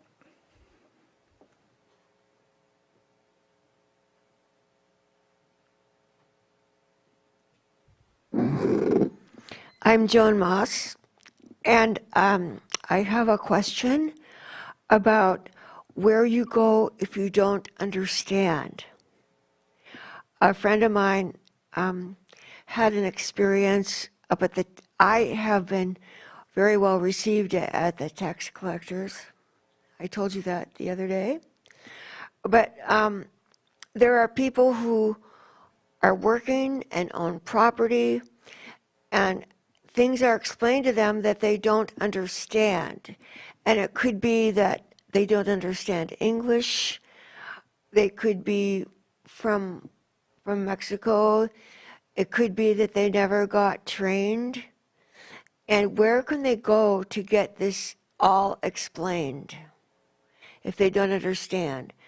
A person owns property and Joan, I want to make sure that we're talking about the investment pool. This has nothing to do with properties. And we're not talking about the tax collector or his office. We're talking Where about the do we go if we want all this explained so we understand what you're talking about? Thank you. I think as far as the investment pool material goes, we do post the entire report, which does include a glossary, and that may help. Otherwise, I would encourage anyone with further questions, they could go to perhaps the library and try to access further resources there. Okay, thank you for that. And I empathize, Joan. I know in one of our meetings with Carlos, I said that he knows more about money than I will ever know about money. He's obviously gone through a lengthy amount of education to get to the status that he is and his knowledge and capacity to do what he does. This is definitely not a layman report to understand, but I think that the great simple understanding is our investment is working to our benefit including our schools and fire districts and others that are a part of the investment. And right now, we are doing better than we have done in the last 10 years in making sure that we are seeing the benefits from this, and we'll continue doing so. And even just these reports at the Board of Supervisors are relatively new in the past 10 years. So appreciate the question, and yes, it's some very, very heavy stuff. Do we have any hands up in Zoom? All right, so we bring it back to the board. We have Supervisor Green. Yeah, just very briefly, if only because I raised the question. I was doing a little surfing during the discussion here. So the two supranationals basically are development banks and structures. So the one, Inter-American, focuses solely on Latin American, Caribbean countries. The other one, International Bank of Reconstruction and Development, aka the World Bank, does fund projects in the Middle East, among other regions, but the whole structure of the World Bank and what they appear to be focused on is emergency funding in war-torn regions, including Ukraine and the West Bank, economic support, lifting up economic opportunities for women, and there have been some recent funding through the World Bank in support of humanitarian assistance for Gaza and the West Bank. And there's nothing in here that indicates any other type of assistance that would be military in nature. So I just wanted to highlight that. I think people can have questions when we're investing abroad, what that money goes for. These particular funds appear to be very appropriate, and I'm glad to see it. Thank you very much. And I believe we need to accept. Mr. Chair. Recommendation. Mr. Chair, I'll move to accept the March 31st, 2024 report of Lake County pooled investments. I know I got ahead of you there, but. Second. We have a motion and a second. All in favor? Aye. Aye. Any opposed? Motion carries. Carlos, thank you very much for your work. Thank you, Supervisors, and thank you, Treasurer Tax Collector. We'll see you in the next one. Thank you. We're going to go ahead and take a 10-minute break, and then we will continue on with our 10 a.m. items sitting as the Board of Equalization. So we'll be back at 10:52.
All right.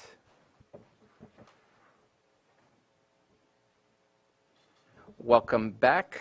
We are going to move on to our item 8, sitting as the Board of Equalization Assessment Appeal Hearings. I do want to check in with Lloyd Guintavano. I'm told to open up for public comment now before we get into the individual items, as public comment for those individual items are for the property owners or the applicants themselves. Just kind of wanted to check in on the process before I move forward. Yes, so just as a sort of a summary rundown, and to start off with those two, with that point, the assessment appeal hearings are not subject to the Brown Act requirements, and public testimony is not required.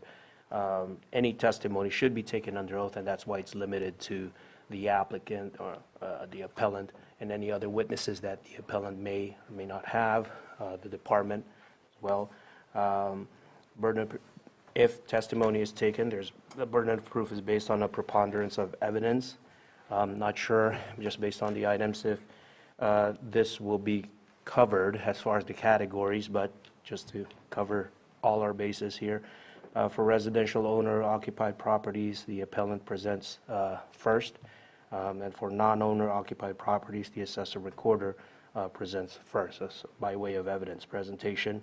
The informal rules of evidence would apply, so application of evidentiary rules are on an informal basis such that any relevant evidence admitted can be considered by your board, and the decision on these appeals belongs solely in your board, sitting as the Board of Equalization for purposes of these next 3 items, which is 8.1, 8.2, and 8.3. Okay. And then, again, is it possible to open up public comment about the process right now before we dig into the individuals? Correct. Okay. So before we move on to item 8.1, I do want to open it for public comment, again, about the process and the appeal hearings, not about the individual items within the following items. And please come on up. And again, this would be about the process and the appeal hearings, not about the individual items that we will be discussing.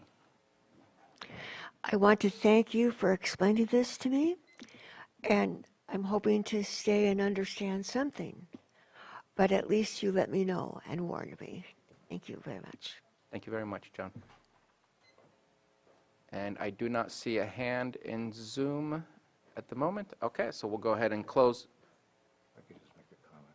Okay, I'm going to close public comment, and Supervisor Green? Yeah, I just want to make a quick comment on the process.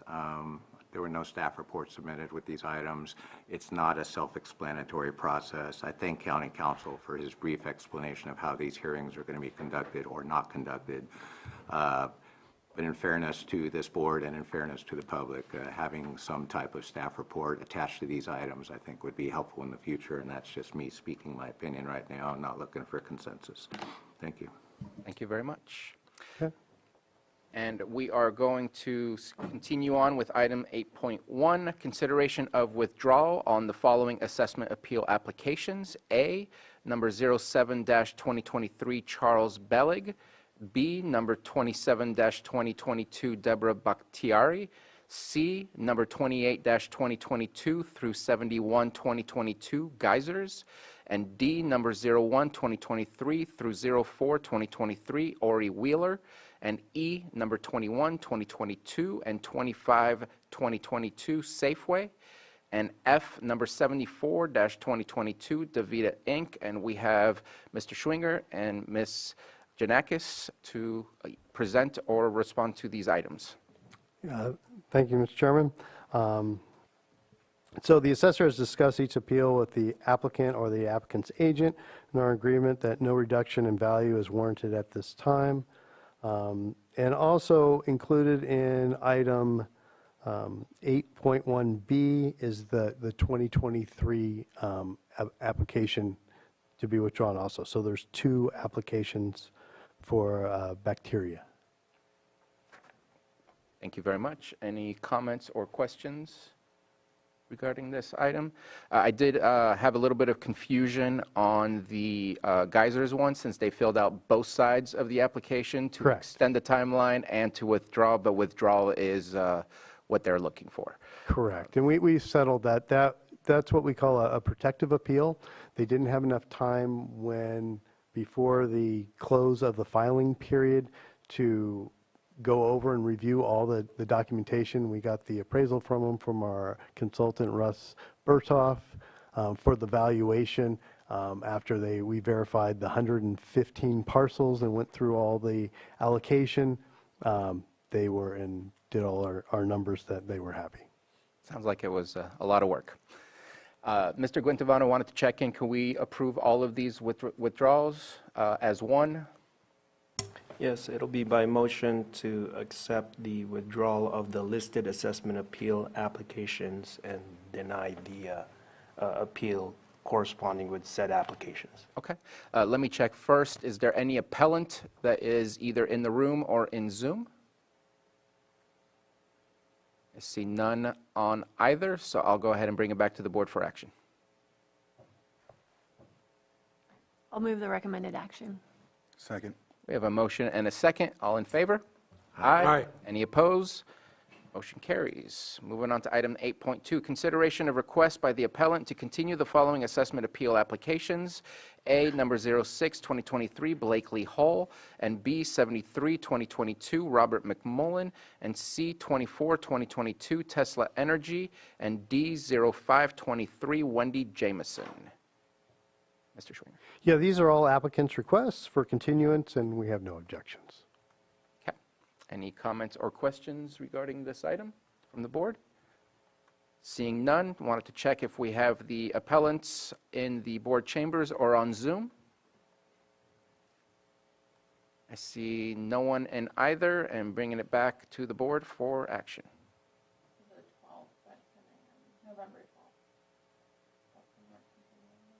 Thank you.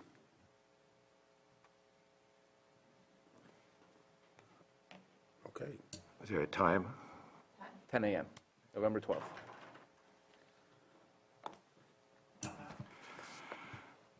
Move to continue to November 12th at 10 a.m.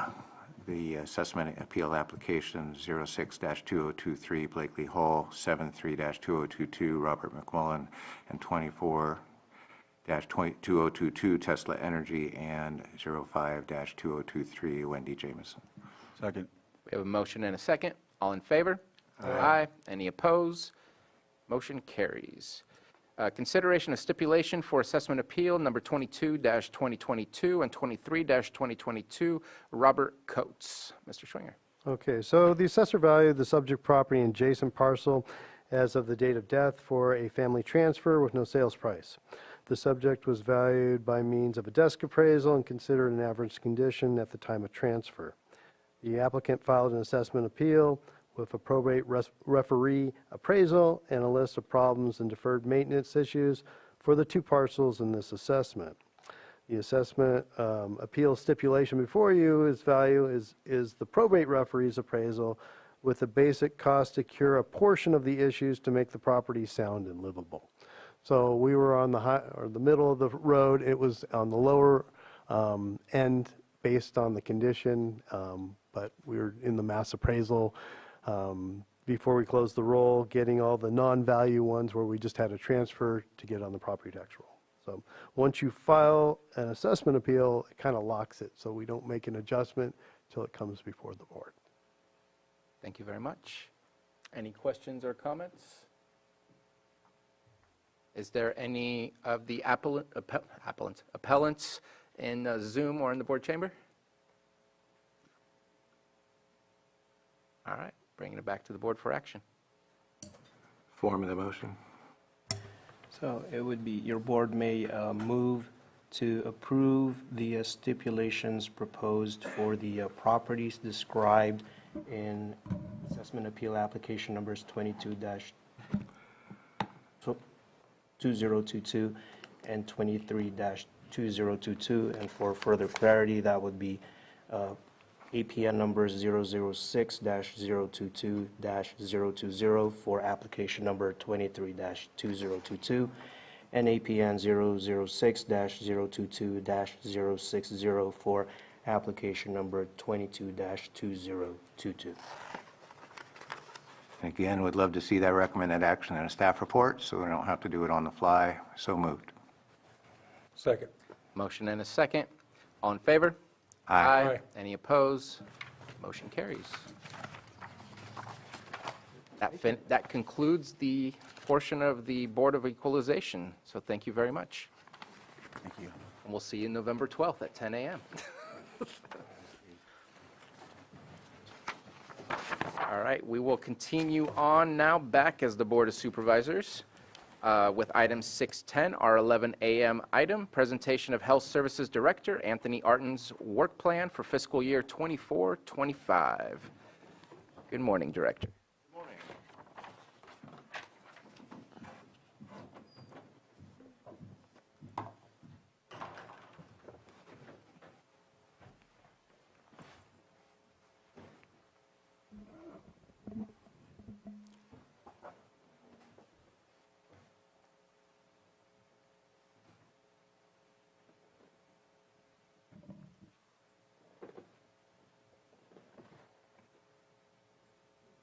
All righty.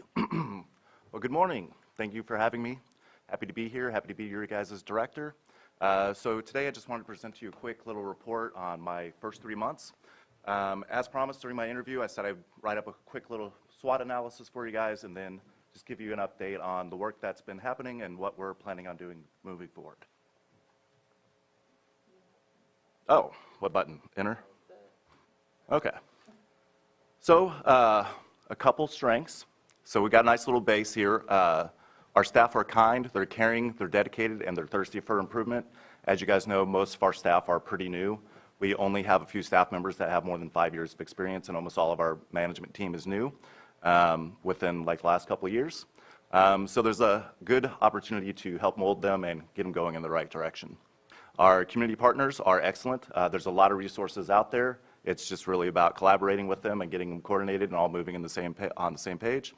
But yeah, they're willing and they're wanting to help. I think they understand kind of the issues that are going on with the Health Services Department, and we're getting a lot of help from a lot of different agencies, and I want to thank Director Jones for her help from behavioral health. We have a lot of good collaboration going on with her already. Weaknesses. Several. So as you guys are aware, the policies and procedures are very out of date. A lot of our policies and procedures are more than 10 years old. The county policies are great, but internally there's a lot of work to be done, and so we're doing our best to assess that and start moving forward. There's also several things that are out of regulatory compliance, just from a basic lack of awareness. You know, what you don't know is what you don't know, and unfortunately, there are some programs that we've had to put on pause because of that. Workforce development, our recruitment, as you guys are probably aware, suffers. The hiring process is pretty inefficient. Our training and onboarding is poor, and there's numerous vacancies and a lack of direction and vision. So this is something that I've been putting a lot of my time and energy into already. Our internal HR person, Ash, has been doing a good job, and he just gave me hopefully updated policies and procedures on our recruitment and our onboarding process. So that's something that's being addressed hopefully in the near term. Fiscal budget. Although there seems to be a fair amount of resources for us to be able to operate, one of them is under threat right now, but there's a lack of awareness on their programs and their budgets. There's no quarterly reporting, so it's been hard to make decisions sometimes, especially for long-term planning without a good awareness of where we're at, what funding's not going to be there in a couple of years. So it keeps me, you know, a little bit awake at night, but that's something that, again, that we are addressing as well. So there's a lack of revenue generating services. A lot of the services that we provide for free, that's great. It's mostly education, but we're not doing like private immunizations, and that sometimes can cause an issue, and there's not any revenue to be collected from that. So that's something that we're going to be looking at.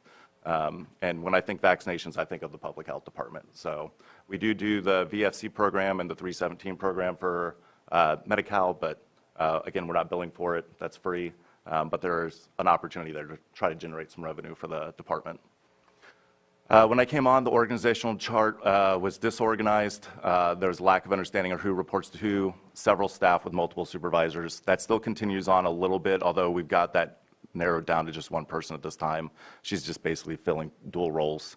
But that's something that I dislike in an organization chart, having two supervisors. I always think of office space, or office space, where you have 5 people coming and saying you didn't do your TPS report. So. The building, it's hazardous, it's overloaded with material, it's a little bit of a fire hazard. There's a lack of space. We were in the process of hiring. We might have to put a little bit of a pause on that right now. But yeah, it's also a poor location. We're right next to probably our largest competitor.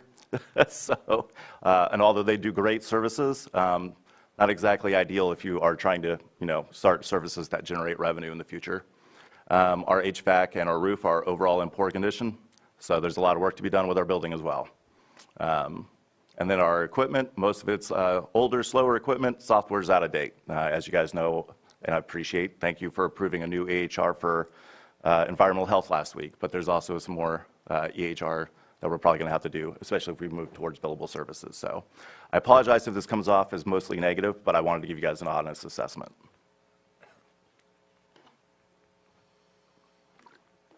So opportunities. Utilize grants, funding to recruit new positions, fill vacancies, update software, expand services, and position Lake County Health Services for long-term viability.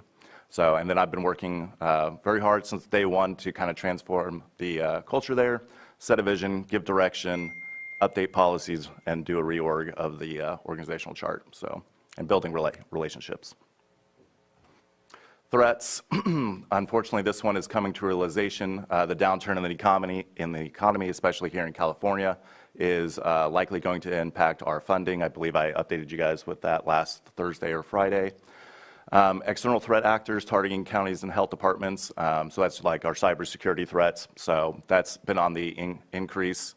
In my prior position, we were hit, and so that was a really rough couple months. So those threat actors are out there, and they are trying to target health departments. So obviously disasters, that's probably no surprise to you guys. Many wildfires have happened here in the last 5 to 6 years. And then again, space on our building. We're running out of space. So right now, our vision is to become more of a service delivery public health department. Again, we're pretty heavy on the education and the administrative side of things, but I'd really like to start some more basic services for the people and try to get out in the community more. Within the first 6 weeks, I think, of being there, we took the work that Susan was able to do prior to my arrival. She did an all-staff meeting all day and kind of ironed out some 3 key priorities, so we turned those into a strategic plan. So naturally, this is addressing a lot of those threats. Workforce development is the number one. Financial sustainability, it's going to be a little bit more of a challenge now, but that's definitely high on our radar. And then the external and internal communication. And then our internal communication is being addressed right now. We've started an all-staff drive. We're posting our minutes for management meetings so that all staff can see what's going on with their leadership. So, and then I'm sending out monthly communications to all the staff so they know what's going on and keep them updated. So some of our accomplishments so far, this is my favorite little win that I've had so far in the first 3 months, is the new program accounting sheets. When I came on, we were spending a lot of money on a new software system. You would think going electronic is probably the most effective and easiest, but this was not the case. It was causing a lot of the staff to spend 2 to 3 hours a week updating their program sheets. In public health, our timesheet accounting can be a challenge because sometimes you have to enter notes for service for certain programs. You have to account like every 15 minutes, and there's not like one revenue. So you have to account your time to certain grants or certain contracts. So it gets a little dicey. So we created program sheets that are Excel sheets. It's just much simpler, and so far that's been a hit, it seems like. Again, I mentioned this, we have our strategic plan. We created the all-staff drive so that people have access to leadership team meeting minutes and documents that need to be between environmental health and public health. So there was a little bit of silo happening. So we wanted to make sure that staff had all access to our documents. I finished one-on-ones with every staff member. I met with everybody for about 30 minutes to get to know them, get to know what drives them, what they like to do. So just kind of building that relationship and the rapport with the staff. In the process still of meeting with community stakeholders. I've got probably almost all the fire departments done, I think, at this time. And then I have meetings coming up with the CEOs of the hospitals and tribal health, and any positive changes, some other community partners that are out there, Hope Rising and stuff like other organizations like that. We have updated our emergency procedures and policies. Obviously, I think that's a high priority, making sure you know what to do in an emergency. So we did get that completed. Trevor, our PIO, has updated a communication plan, again, addressing some of the internal communication issues that the agency's having. A couple weeks ago, we were awarded the mobile outreach clinic. That's a large van that's going to go all throughout the county. So that'll help kind of address some of the building issue in our locations, so we can kind of go where we want to now. And that's great for health equity, so we can get to some populations that may not be getting reached. And then our home visiting team had their first client. So that's good. That's a new program that we've started recently. And that's a big, up in Oregon where I'm from, that was a big hit up there. It's a really great program. Really helps change the trajectory of parents and children's lives. Some other work in progress. Again, I think I've addressed some of this. Tobacco retail licensing I hope to have in front of you guys hopefully in the next month or so. Okay, that one didn't get updated. Studying timesheet solutions, so we've got that addressed. Filling vacancies, I think we've filled 6 or 7 vacancies since my arrival, and I think we've lost 2 staff members, so we're in a net positive there. And again, revamping, recruiting our hiring and onboarding procedures, updating the website, updating MOUs and MOAs with our partners, looking to have a backup deputy health officer, a contracted position, and then updating our environmental health software. So a lot of these you are pretty well aware of what's going on. So looking ahead, again, trying to start some more services. So additional STI screening and testing in the community and up in Oregon. I'm not sure if this will be allowed in California, but hopefully our insurance will allow it. But if somebody were to test positive on a rapid, starting at least a one-time administration treatment right then and there, and then referring them on to primary care. So that, and that has a lot of success in knocking out a pathogen if you get to it early enough. So that's a nice way to utilize those rapid tests.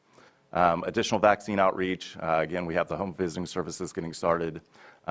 We did get a grant for about $500,000. I believe that was probably the first contract that you guys approved since when I arrived. That's the path-cited grant for the community health workers. And so we're going through a TA marketplace right now to get a consultant to kind of figure out how to best utilize those community health workers and hopefully have some billable services through them too.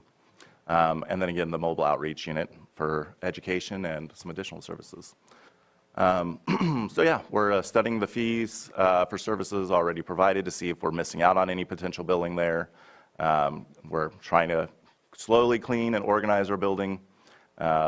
Potentially, we're probably going to have to implement some additional remote work to address the space issues, especially if we do end up continuing to hire based on funding. So hopefully that stays. Increased use of artificial intelligence for efficiency for our staff. That could be writing press releases. It could be help writing with grants, helping do some of the getting forms and templates started. So that's a good use of AI, kind of help save 30 minutes to an hour in staff time. I'd like to get an internal audit contract probably set up, hopefully in early fall, just to bring more awareness of what we're missing, what we're not doing right, and so we can have more of an awareness of how to correct those things moving forward. That's a pretty standard thing that I've seen with some other health departments, and that's not happening here. Again, with all of our funding being one big pool of several different funds, it's kind of good to make sure that we know, hey, are we utilizing all the funds correctly? What else can we be doing to capitalize on some of these funds, and how to spend it properly? So. And then additional coalition building. So what do I need out of you guys? Please continue to be public health champions.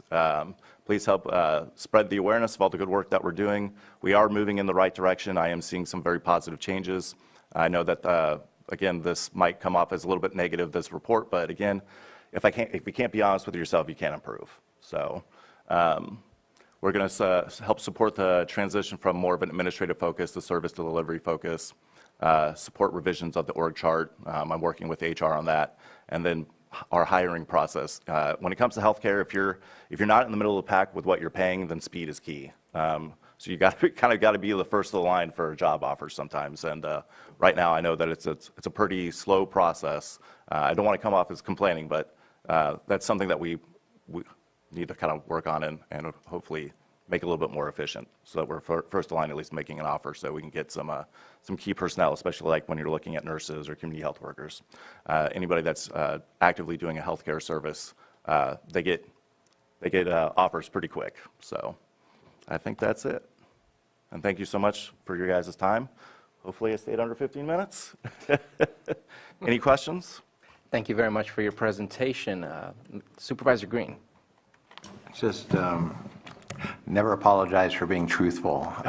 This to me was a breath of fresh air. It shows to me that you have not just landed, you've dived in head first and have been swimming in uncharted waters. Yes. And I was excited to hear what's coming up short term. Quick process question. I love this slide deck. Hope we can get it posted with the agenda item after the meeting. And also, you didn't call it out in your needs, but if the building has issues and you have some hiring capacity, maybe the space committee would be another place you want to hang out to see if, because other county departments, they're also in flux too, and their increased use of teleconferencing. Yeah. We may have some space available if you're outgrowing your space or if you want to make some changes. So that's kind of a suggestion, and I don't know if there's board consensus, but I don't know if we need one at this point, but if you feel you have a space constraint, we do have a process for that. Fantastic. Yeah, no, I didn't know about that. I have reached out to our partners at DSS, as I understood that they had some cubicle space, and they're located in Lower Lake, and that would be great. We just could utilize a couple cubicles, and especially for like our environmental health team, rather than drive to Clear Lake and Lakeport back and forth twice. They can do, most of the work is in Clear Lake, so they can go do the inspections, and if they live close by, then they can pop into the DSS building, do the reports and forms, and then go home. It saves so much time in driving to make things more efficient. So we are looking at some of those options to try to be efficient, both with our travel and our time, and also gaining a little bit of space too. Right. So I'll look to my colleagues and staff to further advise you. Last thing, P&Ps, they're not hot, they're not exciting, but gosh, they're important. Yes. They're important for compliance, they're important for onboarding of staff. It can be super frustrating to land in a new job, be very excited, and not have adequate guidance. Right. And those P&Ps are there for a reason, and so go Team Health. yeah, for sure. I'm excited to see those come online. Thank you. Yep. We have a committee that I hope will help take on some of that work, as well as I have some plans, if funding allows, to kind of start a workforce development and quality assurance coordinator that could help out with that. So fingers crossed on that one. Any other comments? Appreciate your presentation. I know that I've seen you quite often out in not just meeting with agencies and going to other committee meetings, but I've seen you in the public as well. You're getting yourself immersed in the community that you've come to, so I appreciate seeing that. We knew we needed to make sure the foundation was strong, so thank you for bringing to us every aspect of what needs to be done so that you can have a strong foundation to really build on. I know that we have been looking at our health metrics for quite a while with hopes and desire to see that change. And so I'm looking forward to seeing this work plan come through. I know that, yes, it's good to look at the service-oriented part, but I'd like to still see public health or health services still be the umbrella of those changing of the metrics, leading the CHNA and things of the kind. But I know you are involved in those discussions, yes, and will continue to be. So at this moment in time, I think you've painted a realistic picture of what it is that needs to be done. Happy to continue and support what you're doing.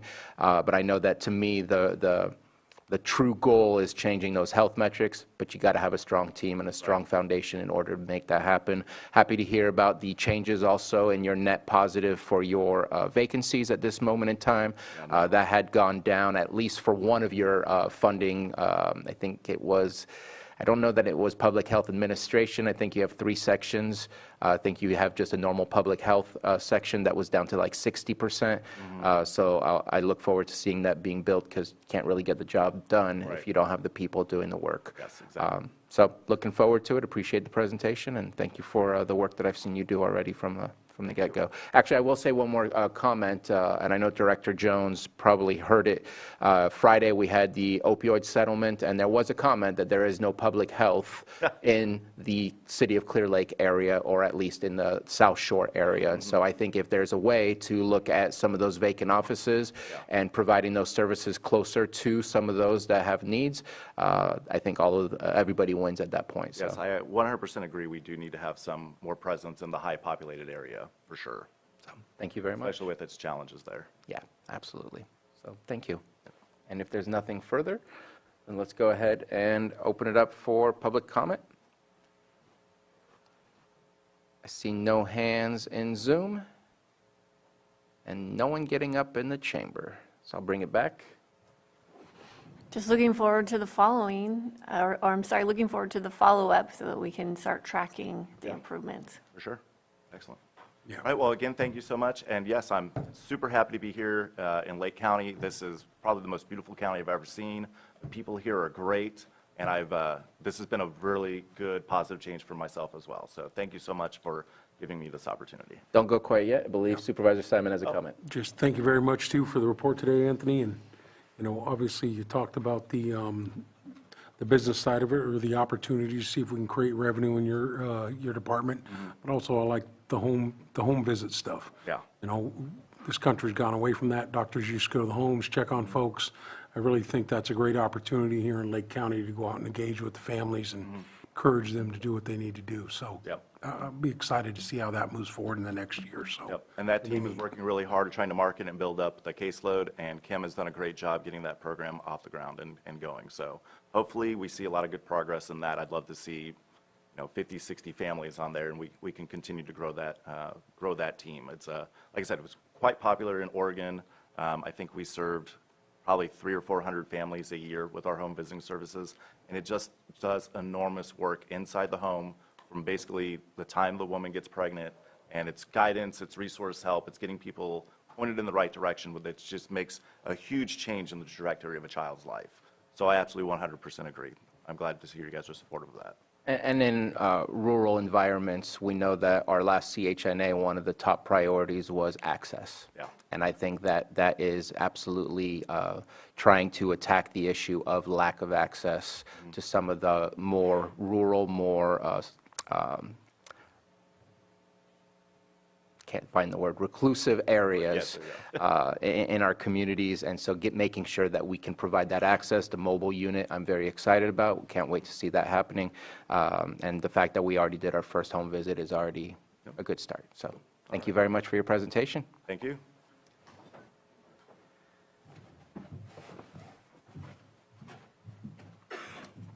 All right, we will move on to item 7.2. Consideration of letter of support for Clear Lake's grant application for Lakeshore Drive Safety Enhancement Project. This was brought to the board by myself and Supervisor Simon. Did you want to speak on this? I just think it's a great opportunity as we move forward to support the city of Clear Lake and any advances they're doing down there. You know, when we talk about mobility, we deal with this a lot of conversations at the LTA and APC, safety, obviously cutting down our carbon footprint, but also giving that mobility opportunities and enhancing the city of Clear Lake. Anything we can do, I'm just happy to be able to partner with you, Supervisor Sabatier, on this, and hopefully we get the support today. Absolutely. So we're looking at something that aligns with what the Area Planning Commission creates, which is the Active Transportation Plan. This would provide bike lanes, sidewalks, and all types of mobility access for Lakeshore Drive between Olympic, which is where City Hall and the City Police Station is, all the way to Highway 53. And so this is a letter of support. This is the simplest act that we can do to try to help support getting those funds so that they can make that happen. Any questions or comments? Supervisor Green? Super quick, happy to support this. Is the local matching funds, is that all APC money, or I believe has that been designated yet? I believe that would be a mixture of city funds and APC funds. Okay, but have they haven't been committed yet? I believe they are committed to that, or else they wouldn't be asking for the grant, and I apologize that I can't respond any better than that on that. Okay, thank you. Yes. If there's nothing further, I'll open up for public comment. Anyone from the public wish to speak on this item? I do not see a hand in Zoom and no one getting up in the board chambers. Bringing it back to the board for action. Mr. Chair, I move to approve a letter of support for Clear Lake's grant application for Lakeshore Drive Safety Enhancement Project. Second. We have a motion and a second. All in favor? Aye. Oh, And authorize the chair. Oh, and authorize the chair to sign. Second. we have a motion and a second. All in favor? Aye. Any opposed? Motion carries. Thank you for your help, Mr. Guintavano. And let's move on to item 7.3, consideration of A, letter of support to the Lake County Resource Conservation District for a request for proposal to the Governor's Office of Planning and Research for the Forest Sector Market Development Grant with the Lake County Community Risk Reduction Authority, JPA, as the funded partner. And B, authorize County Council to provide services and invoice the Lake County Community Risk Reduction Authority, JPA, for up to 25 hours of grant support. And we have Terry Loxton with us. Good morning. Can you hear me? We will. Okay. I'm very excited to bring this before you. As you have probably, in a couple of my presentations, I've talked about the Risk Reduction Authority joining the pilot projects, the biomass utilization and aggregation pilot projects. Well, at the last minute, the state of California decided that they needed to do an RFP process. And so the RRA considered and voted to allow me to respond on their behalf to this RFP. So I've been working on that a little bit. And then at the last minute realized that the Risk Reduction Authority in and of itself, which is a joint powers authority, wasn't quite eligible to apply on their own. For one, they don't have their own employer identification number. As you may recall, the county, through the County of Lake, through the bylaws and the administering entity of the Risk Reduction Authority, does the financials for them. And so we looked at other eligible agencies who could apply on their behalf, and of course the Lake County Resource Conservation District, which does a lot of work in mitigation. Primarily what they were looking for was experience working with licensed timber operators and registered professional foresters, which the RRA in and of itself didn't have. The members do, but you know, as an entity didn't, but of course the RCD does. And so they are submitting the grant on behalf of the Risk Reduction Authority. And then, Supervisor Simon? just to follow up with this, we were able to pull together a special Risk Reduction Authority meeting on last Friday where these approvals took place. We had lots of conversation about budgets, other opportunities, you know, as we move forward. So the Risk Reduction Authority has approved RCD on our behalf to go for this grant, and we would work in collaboration. And I just wanted to make that known that we were able to get that done on Friday. Okay, thank you. Anything further, Supervisor Pyska? All right. Any other comments, Supervisor Green? Yeah, just because I don't see it called out with any great specificity, the B item on the recommended action, 25 hours of county council time for grant support. So would there be a budget allocation in there, or how's that going to work? Yeah, actually, you know, as county council did some work for, you know, starting the RRA, and this grant fund will be to reorganize, and one of the consultants is a legal consultant that would look at new foundation documents and bylaws. I just assumed that county council, since the county is represented and the Watershed Protection District, which is represented by your board, that our county council would want to review it, if he would like to. Guintavano? Yes, we've had prior discussions with the consultant, the attorney who is also involved in this matter, and our office will be working in collaboration with that attorney when it comes to the documents that are needed to effectuate this project. So I just want to make sure his time was covered instead of from county funds, out of these funds, if he's reviewing. Any further questions, Supervisor Green? Again, is being covered under his existing budget, or are you taking a slice off this future consulting contract to cover that? It's coming out of it's the budget. He's got 25 hours budgeted in the grant application, or the response to the RFP, which would be a grant.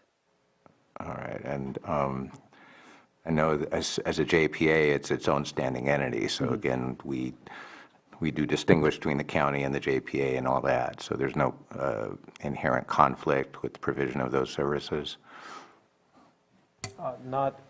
No anticipated or appearance of conflict from the services that are contemplated as far as what our office is anticipating what it would do for purposes of this project under the grant. All right, thank you. Quick question. We're using our fee schedule for the cost of using our county counsel's office. It's not specified within I mean, it's only a letter of support, so I don't know what the details are within the actual grant or anything like that. Just a quick question. I assume so, yes. Okay. Yeah. And I know that my immediate thought is always that our county counsel's office is already busy with lots of things, but in speaking with county council, this is something that county council is happy to do, and so happy to support it, especially trying to take those next steps in all the major things that are happening to get this project off and running. So. Yeah, no, happy to move forward and provide this letter of support so that RCD can continue to do the work that it has been doing to help the RRA move forward. Thank you. Stephen Carter did confirm that our current fee schedule will be used for this process. Appreciate that. Thank you very much. Any further questions or comments before we open it up for the public? Just one final comment, too. In the conversations we had at the RRA board meeting, this also puts the JPA a step closer to being eligible the next time it comes out. We need to use RCD to get us those qualifications right now, and so the next time something like this comes out, the JPA will be available to move forward with something like this on our own. Always in collaboration with everybody that is at the table, but this also gives us those qualifications as we move forward. Absolutely. Which is the registered forester, or, and the other stuff that's required under the grant. Yep. Every little step counts. Yeah. All right, let's open it up for public comment. Anyone wish to speak on this item? I see no hands in the Zoom room, and we're dwindling down to the folks left in the audience in the chamber, so I'll bring it back to the board for action. None further, I move to approve a letter of support to the Lake County Resource Conservation District for a request for proposal to the Governor's Office of Planning and Research for the Forest Sector Market Development Grant with the Lake County Community Risk Reduction Authority, JPA, as the funded partner, and authorize the chair to sign. Second. We have a motion and a second. All in favor? Aye. Any opposed? Motion carries. Thank you. Further move to authorize County Council to provide services and invoice the Lake County Community Risk Reduction Authority, JPA, for up to 25 hours of grant support. Second. We have a motion and a second. All in favor? Aye. Any opposed? Motion carries. Thank you. Thank you very much. Next, we have 7.4, consideration of lease agreement between the County of Lake and Charlie Sawyer, Nancy Sawyer, trustees of the Charles A. Sawyer and Nancy J. Sawyer Trust, in the amount of $12,171 per month for 5 years. And Director Jones, good morning. Yes, good morning. Thank you, Board. As stated in the memo, this lease is paid for out of AB 109 funding as approved by the CCP committee. And we will be sharing this building with probation staff to better provide wraparound services and supports to justice involved and systems involved individuals. So that will include all of our treatment services, including substance use disorder treatment services. Co-location is a really nice way of working together and expanding partnership. In perpetuity, the lease will be paid for, I know you're going to love this, out of Medi-Cal revenue, provided that that comes to fruition. However, some rough math about calculations of billable hours and what we would anticipate would be well within the range of our ability to sustain those services. Also, again, contingent on funding that we do hope materializes, but is our plans to expand and renovate our South Shore Clinic. That would require it to be entirely vacated. And so in anticipating and hoping for that reality, we would need a place to house some staff. And so that's that would be a place where we could do that and also expand. We're really trying to expand our services and supports. And so that's, and of course, this has been approved by the Space Committee. Thank you very much. Any questions or comments? Supervisor Green? Just on page 1, that's harmless error, but the parcel situated in the city of Lower Lake, I'm glad to hear that Lower Lake was incorporated, but I don't think it is. So it's a de minimis error, or it could be amended to remove that reference. Thank you. So it is a pretty big building. I did not know how big the cost caught me off guard at first, but when I measured the acreage, which includes the parking lot, and then compared it to some of the other ones that we lease, it's definitely within the range. I guess it's a large number at first, but I think this will be shared by both probation and yourself. Will there be a need for any changes within the building itself as far as more costs added to the lease, or as is?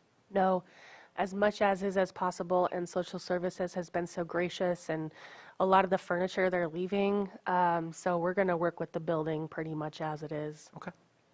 No, I appreciate the collaboration. Not sure if I'm just more keenly aware of what's going on between behavioral health and other departments, but I'm seeing an elevated collaborative network that's happening, and I appreciate seeing that because it does impact so many different aspects. So thank you. Thank you for that, Supervisor. There's nothing further. Let's go ahead and open it up for public comment. Anyone wish to speak on this item? I see no hands in the Zoom room, and only Megan left here in the chamber. Bring it back to the board for action. Mr. Guintavano. Mr. Chair, just a couple of notes in addition to the proposed minor amendment on section 1A in reference to the deletion of city, the phrase city of, right? Would it become the town of, or the township? Or Lower Lake, California. Okay. Yeah, just in Lower Lake. And also on the signature field, I believe for the signature field for the clerk of the Board of Supervisors, it should be revised to state Susan Parker. And the recommended action calls for request the approval of the lease agreement authorizing behavioral health director signed, but the lease agreement has the signature field of the chair of the Board of Supervisors to sign, so your board may, as part of the motion, may authorize the chair of the board to sign the lease agreement if your board wishes to approve it. Thank you, Mr. Guintavano. And I'm definitely okay with all of those amendments. So you're saying Ms. Parker's signature is to attest as clerk to the board? All right, thank you.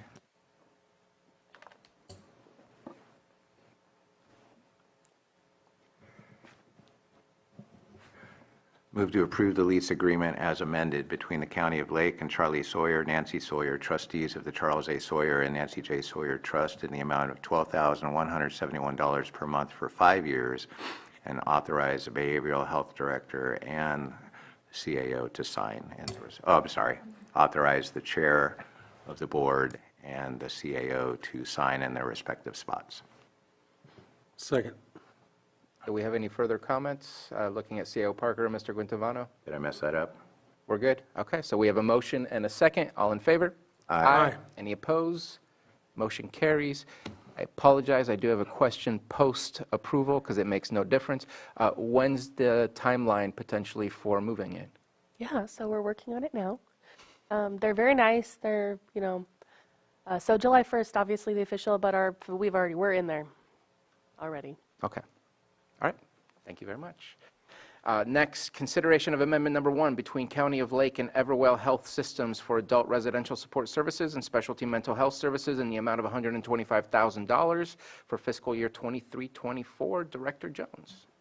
Thank you, Mr. Chair. I wish I could say that this is the last of the amendments for this fiscal year, but that is not accurate. We do have, I believe, a final batch coming through on the 24th or the next agenda, perhaps.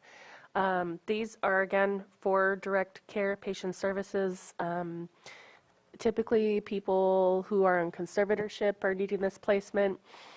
So we're wrapping our head or thinking a lot about how do we bring people on conservatorship home. It's not always possible. However, I think we can do a lot more.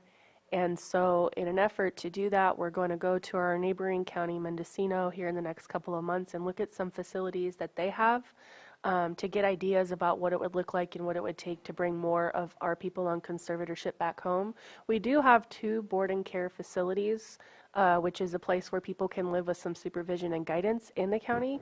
It's not enough, and so looking at potentially going out to bid for other folks, because we would not be able to stand up a residential level of care. We have to work with a CBO or community partner, but looking at who in the community might be able to stand that up and meet some needs for these individuals, but definitely in order to not only cut costs related to placement for those folks, but also to get people back into our community and preserve their dignity. We would want to see more of them coming home, so hopeful we can have some more updates about that in the next year.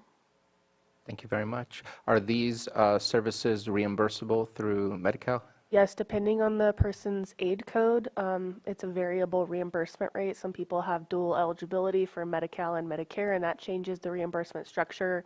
So yes, and then it's not all the same. That's awesome. That's what complicates everything. Thank you very much. Any further comments or questions from board members? Open it up for the public. Anyone wish to speak on this item? I see no hands in Zoom. I see no one getting up in the chamber. I know that it's all closed public comment. I know Director Jones and I spoke. These are services that have already been rendered. This is not an anticipation of further services in the future.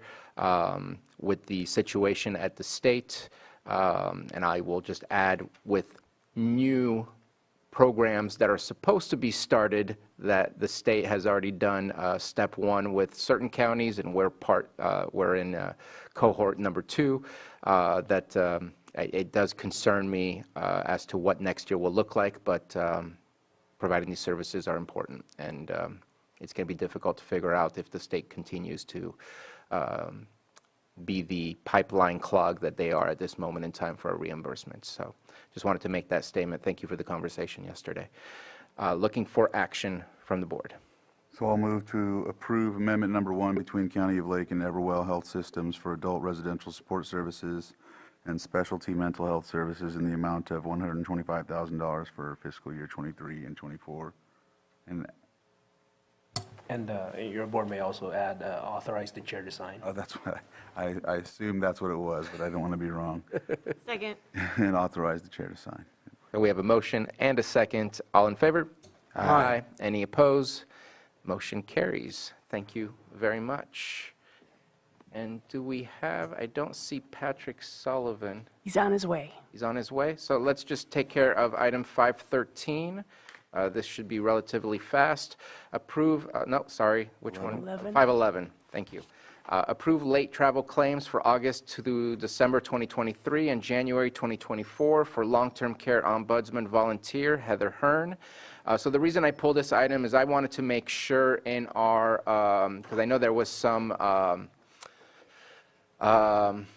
conflicted thoughts on what this was, hence why this is has some old reimbursements that are being brought to us, and I wanted to make sure in the motion to mention that this is taxable reimbursement since it's past our 60-day policy. Our policy that we upgraded not too long ago is once it's past the 60 days, we don't want to deny anybody from getting reimbursed for work-related activities.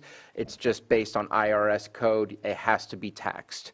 And so I wanted to just help out with the conversation to ensure this was finalized, that our vote today would be inclusive of this reimbursement being approved with it being taxed as appropriately done so through IRS code. And CAO Parker, that's good? That's good. Okay. Any other comments or questions? Supervisor Green? Just as soon as you said that, I wanted to gross this up so that the person actually got all the money reimbursed that they put out. But anyway. It is a violation of IRS code, and we get flagged in our single audit whenever we bypass those things, which is why we changed the travel policy in the first place, because we did have some of those red flags that went up in the past, because things would be brought to the board. We would be approving of those reimbursements, but then we would get flagged because we have to follow a policy, and that policy is based on IRS code. Thank you. Okay. Any further questions? Let's open it up for the public. Anyone wish to speak on this item? I see no hands up in Zoom and no one getting up in the chamber, bringing it back to the board for action, and looking for that amendment if possible. Move to approve the late travel claims for August, December 2023, and January 2024 for long-term care ombudsman volunteer Heather Hearn, with the understanding that the amounts paid for these claims will be taxable. Second. We have a motion and a second. All in favor? Aye. Aye. Any opposed? Motion carries. Thank you very much. We're going to move on to item 7.6, consideration of resolution, further amending resolution number 2019-70 and 2019-162 to clarify the procedures used in the collection of taxes due pursuant to the Lake County Cannabis Cultivation Tax Ordinance. And Mr. Sullivan and Ms. Martinez, welcome back. Morning. Mike needs to be as close as possible. Is that working now? Right. So Patrick Sullivan, Treasurer Tax Collector. I'm here to present the proposed resolution for the Lake County Cannabis Cultivation Tax Ordinance. The main point of this resolution is to essentially formalize what is already in place. Right now, community development, when they send out forms to cultivators, their initial paperwork is stating they need to return it by June 1st, and on that they need to state the amount of cultivation or canopy area that they're using. What we'd like to do is formalize this process and put it in this resolution so that if someone does not complete this by June 1st, they will not be able to change their canopy area later. We've been extremely flexible over the last few years in working with people, so has community development, but we have had applicants and cultivators basically continue to push this deadline farther back. We had requests from people in December and January saying that they actually grew less the year before than they thought, and they wanted to adjust their bill. This really puts us in an impossible situation, and it puts community development in a difficult position as well, especially if an inspection could not have been performed. So what we're asking is that cultivators in June 1st, as they're already doing, that when they present that information, that they are actually locked in at that point so that they will not again be changing it.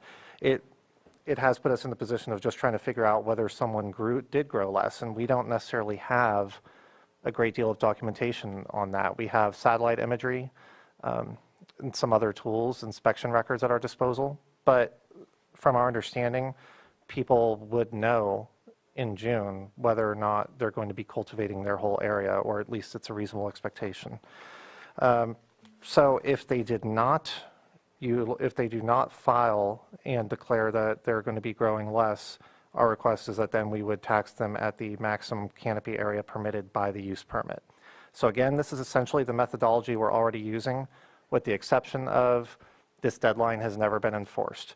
We have previously, as you'll note, made changes through resolution to the ordinance. That's been pursuant to the language that came out of Measure C. Just for clarity, that's all in the County Code of Ordinances. Section 18-56, that's where your board has had the authority to adopt policies and regulations, or modify, repeal, or amend different sections of this ordinance in order to make for more efficient and effective enforcement and regulation. So that's what's happened so far. This resolution is just continuing on that string that's already discussed in here.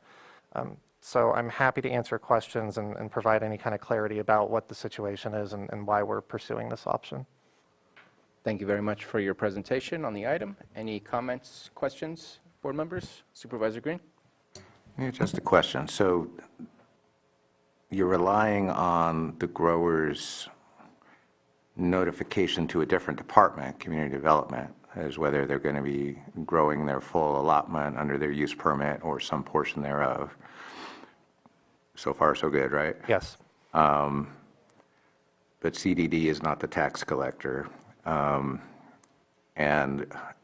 all that's filed with CDD is either a reduction or a non-op notice. If they intend to cultivate the maximum area, they don't have to file any paperwork with you or CDD, right? If no paperwork were to be filed, we would automatically assume the maximum canopy area, yes. They're still filing paperwork with CDD. But if it's not indicating less or not operating, we would impose the maximum under the use permit. Well, they would only file a CDD if they were seeking a reduction or an exemption, right? In the past, perhaps, but correct me if I'm wrong, the form CDD has is indicating the canopy size on it, right? Yeah, so everyone right now is filling out a form that is indicating what their size is. And that form is currently due by June 1st to CDD. Yes. So whether it's a full grow, partial grow, or no grow, they're on the hook to file something with CDD. As part of all their other documentation of CDD. And just a reminder, tax, we never created an enforcement or field division for this program. We essentially, the county allocated additional funds to community development and code enforcement.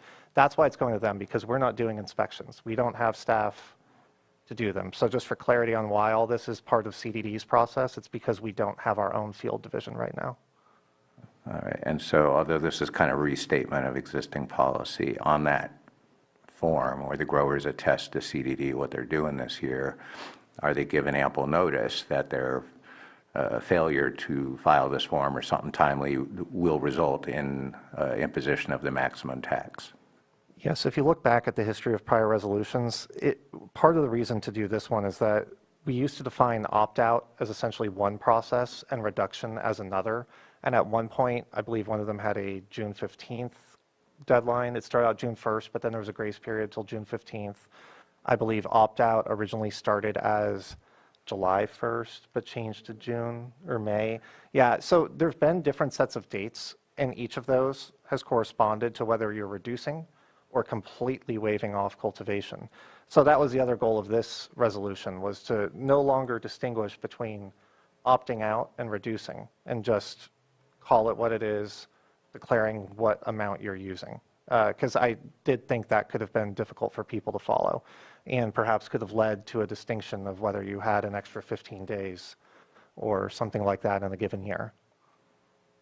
And these notices, these statements that are filed with CDD, are they submitted by the permittee, the landowner, some combination thereof? I'm wondering if people do come straggling late looking for tax relief, was there an ownership change on the property? Was it an applicant who should know better? Was it a landowner who got caught unawares because he's been picking up the tax bill for his operator? I'm just trying to make sure. It sounds like the thing is equitable, but if there's changing roles within the company, or if the land has changed hands, I'm wondering how we would get that constructive notice of this tax liability to those new owners. I mean, those are more unique scenarios. I think in the past, just that's part of the reason we have been fairly lenient in working with people as the county as a whole, I think with CDD and tax collector, especially when there are changes. We have people that didn't get their permit until July, for instance, so they would have already missed the June 1st deadline. I think if a permit actually went through a proper transfer in the middle of summer, in the middle of the season, maybe that's something we could look at on a case-by-case basis. But at this point, I think most people have established their method of operation. So barring some unusual circumstance where a company or an operator did change hands during the middle of the growing season, I don't really think anyone lacks the notice on this. Okay, thank you. Any further questions or comments? So I appreciate the conversation that we had. Just kind of reiterate some of those statements.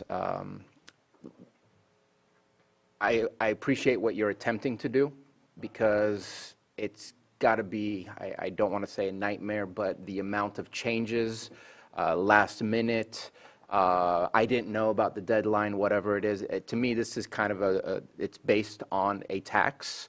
We all know that when we pay our property taxes, there's a specific date. When we pay our normal taxes, if you're on a quarterly, you have specific deadlines to meet. This is one of those tax-based deadlines. Let us know if you're planning to get anything less.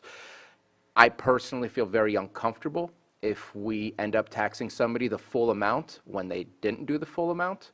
But at the same time, there should be some leverage to making sure that we get those comments or those statements prior to June 1st. So whether it's a fine for letting us know June 1st that you're doing less, that could be something we can look at, or paying what the cost is to make those changes happen in the first place. It takes up your time, it takes up CDD time, maybe some other departments are involved in that process of the reduction, the inspection, to ensure that that's truly what occurred. Whatever those things are, those should not be necessarily free of charge. You are utilizing public services here, and we're using public taxes in order to accomplish those services. So I feel very uncomfortable if somebody only did 2,000 square feet that we bill them to pay taxes on something they didn't do, such as 10,000 square feet. But at the same time, the opportunities to make those changes should meet specific deadlines, or else there should be either a fee schedule for those changes or a fine if those changes were submitted after the fact of June 1st, to ensure that you and your staff are not running around trying to figure out how to get these things rectified, especially as we are anticipating to get those revenues in January and in May, and these things only postpone those types of revenues, which only make our budgets kind of a little less dependable to know exactly what we should and are looking at. That's the way that I would look at it, because in my opinion, the way Measure C is written is not forcibly taxing based on a use permit. It's taxing based on an activity of cultivation. It says the taxes accrue upon legal cultivation. And so to me, the amount of square footage should be based on the activity, not based on the use permit.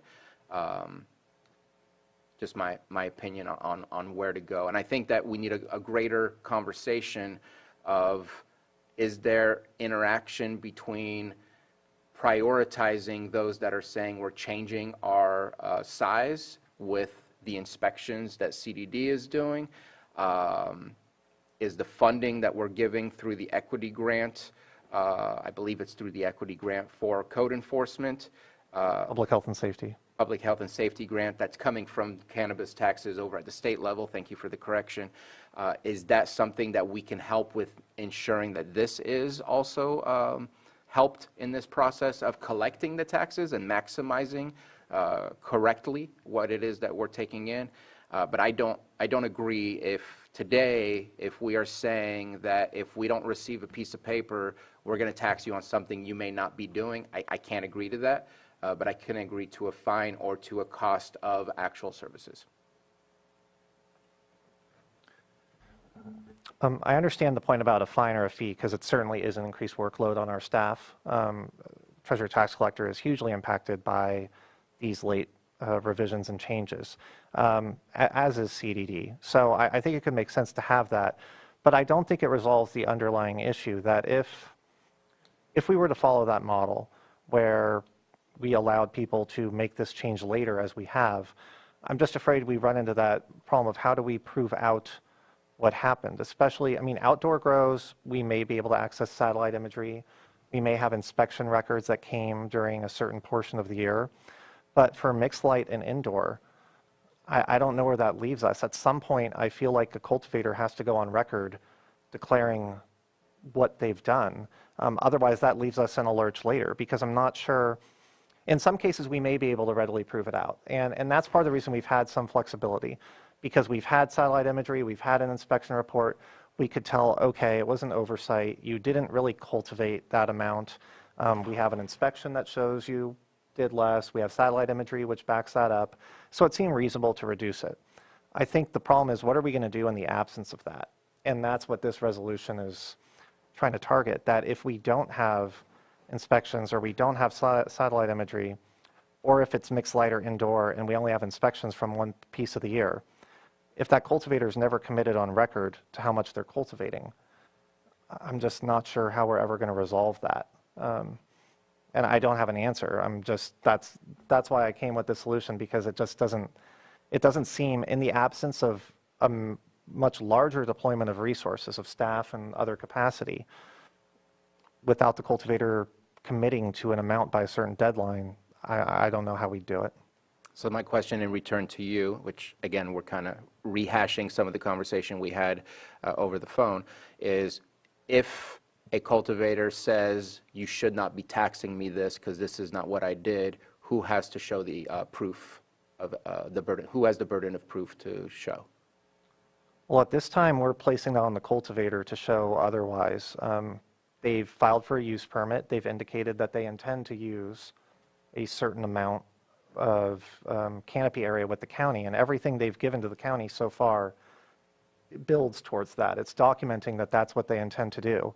And in fact, if they really were going to continually do less, that raises other planning issues. Like, I mean, if they're not going to cultivate repeatedly, are they abandoning that use permit? Are they triggering other issues because they are not utilizing that permit in any means related to what their stated intent was?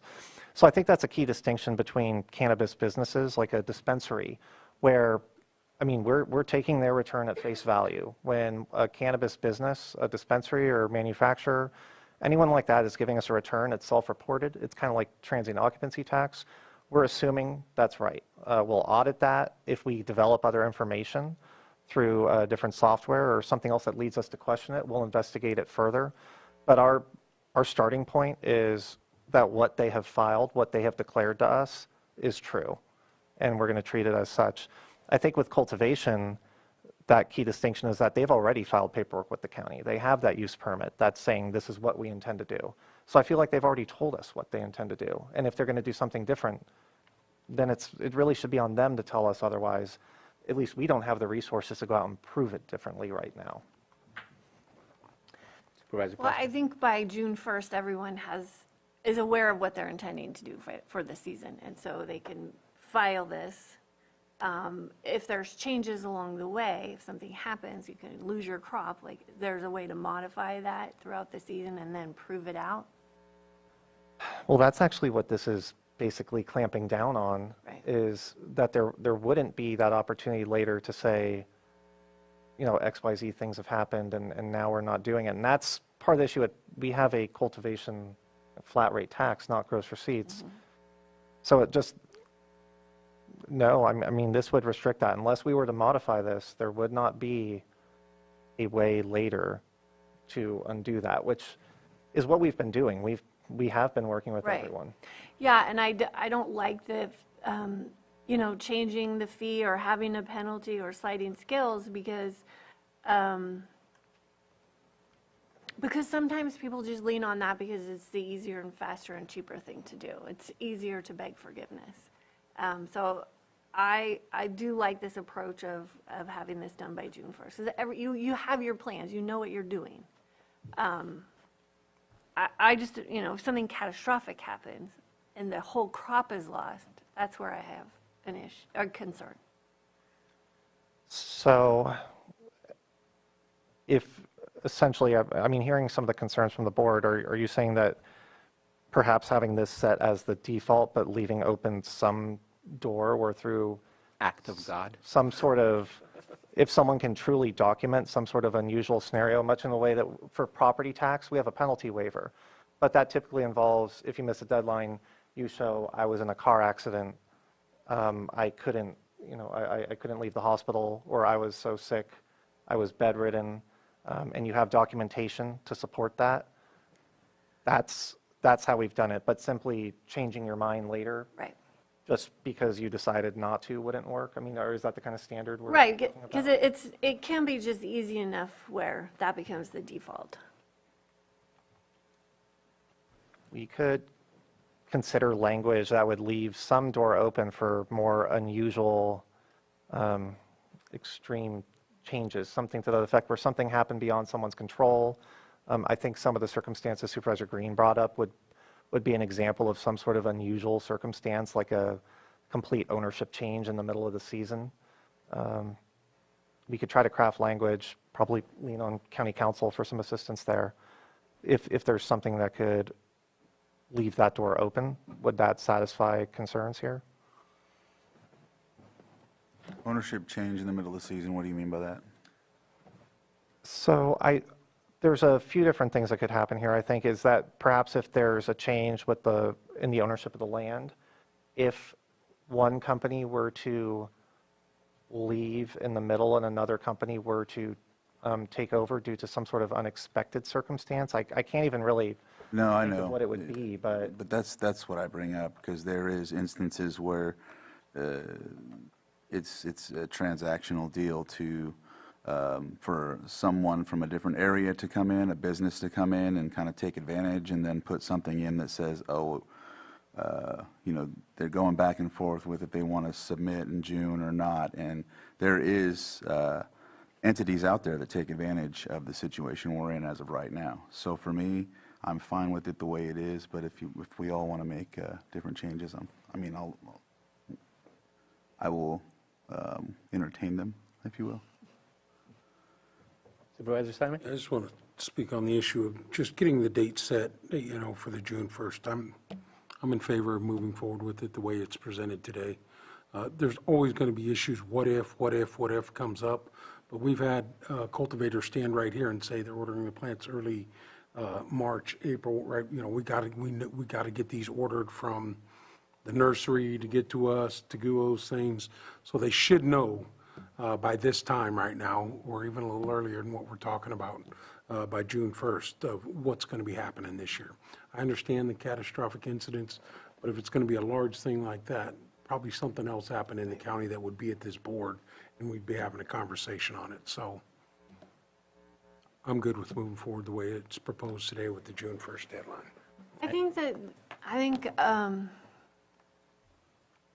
think there's ways to lose an entire crop and not have something affect the entire county.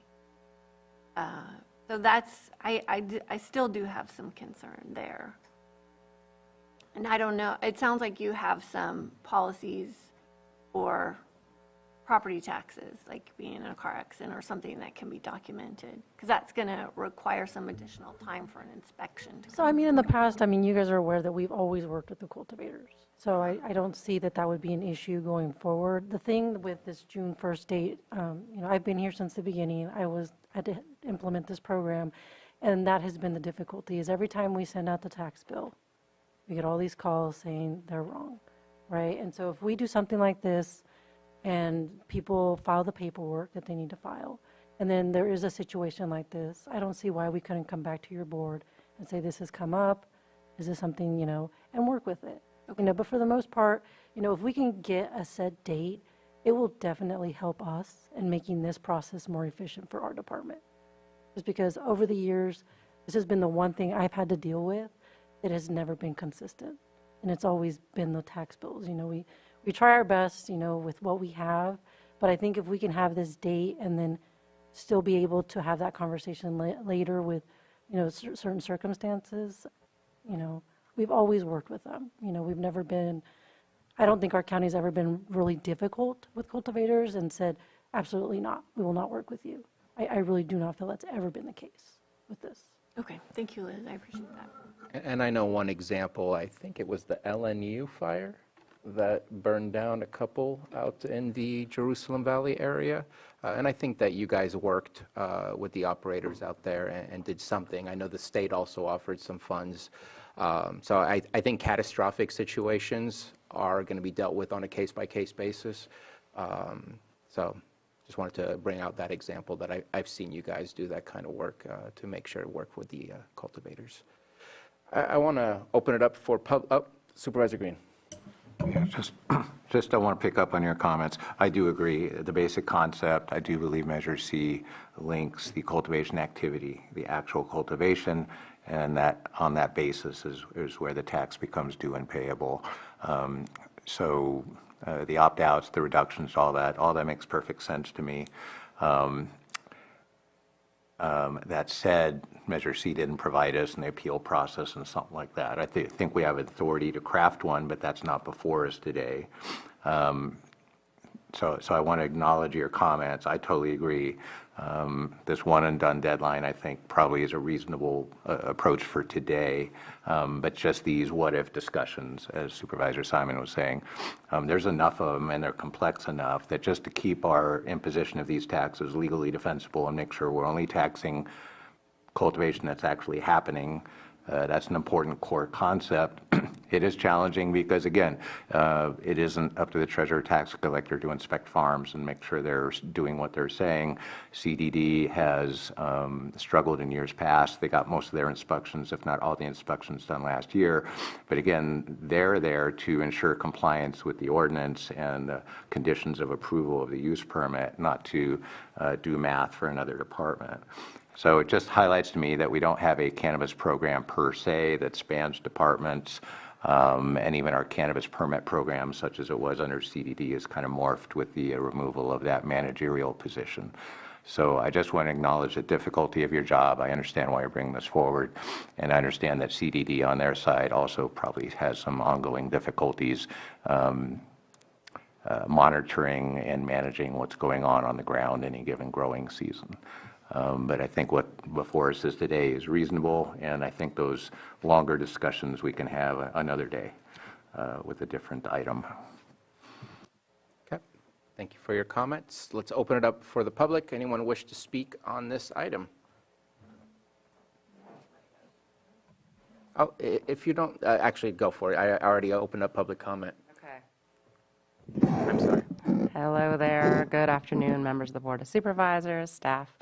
Nara Dalbaca, president of the Lake County Cannabis Alliance, and thanks for, as always, being a little proactive here for us. June 1st, generally, cultivators will know by June 1 what they're planning to cultivate. The state has made some changes in the last year or two for folks looking to do reduction in their footprint or their cultivation area or their number of plants.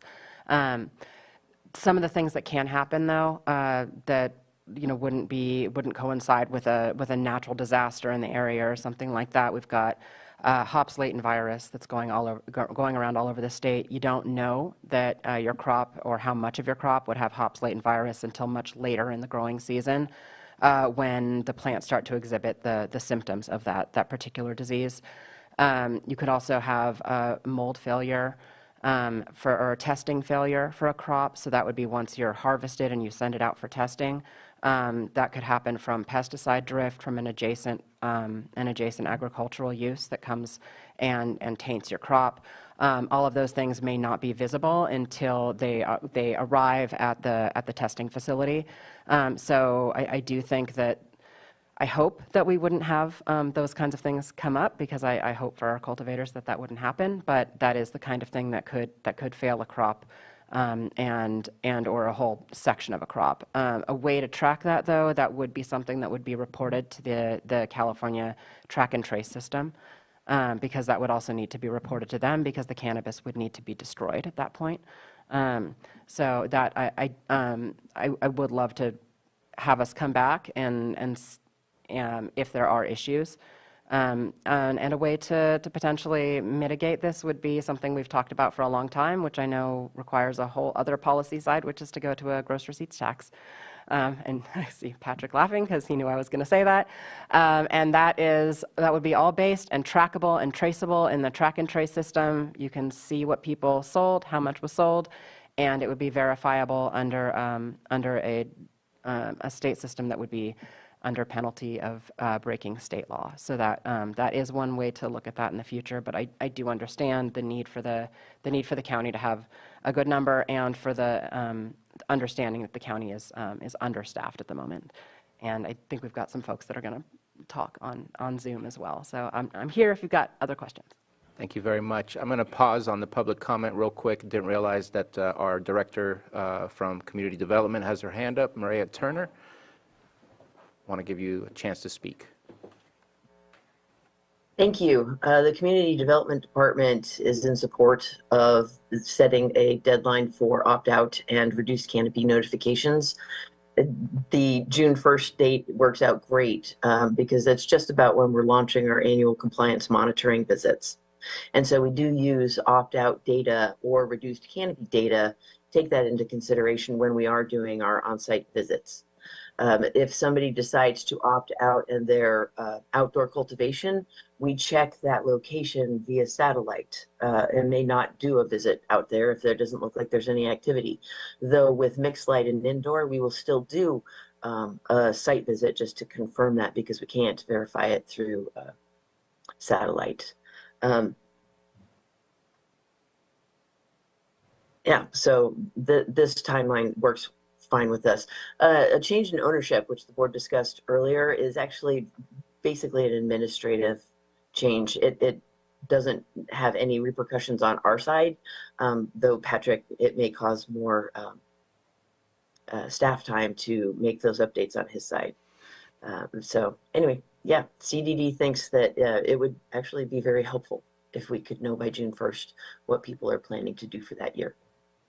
Thank you. Thank you very much. Okay, I'm going to open it back to public comment. Still in the chamber. Is there anyone in the chamber that wishes to speak?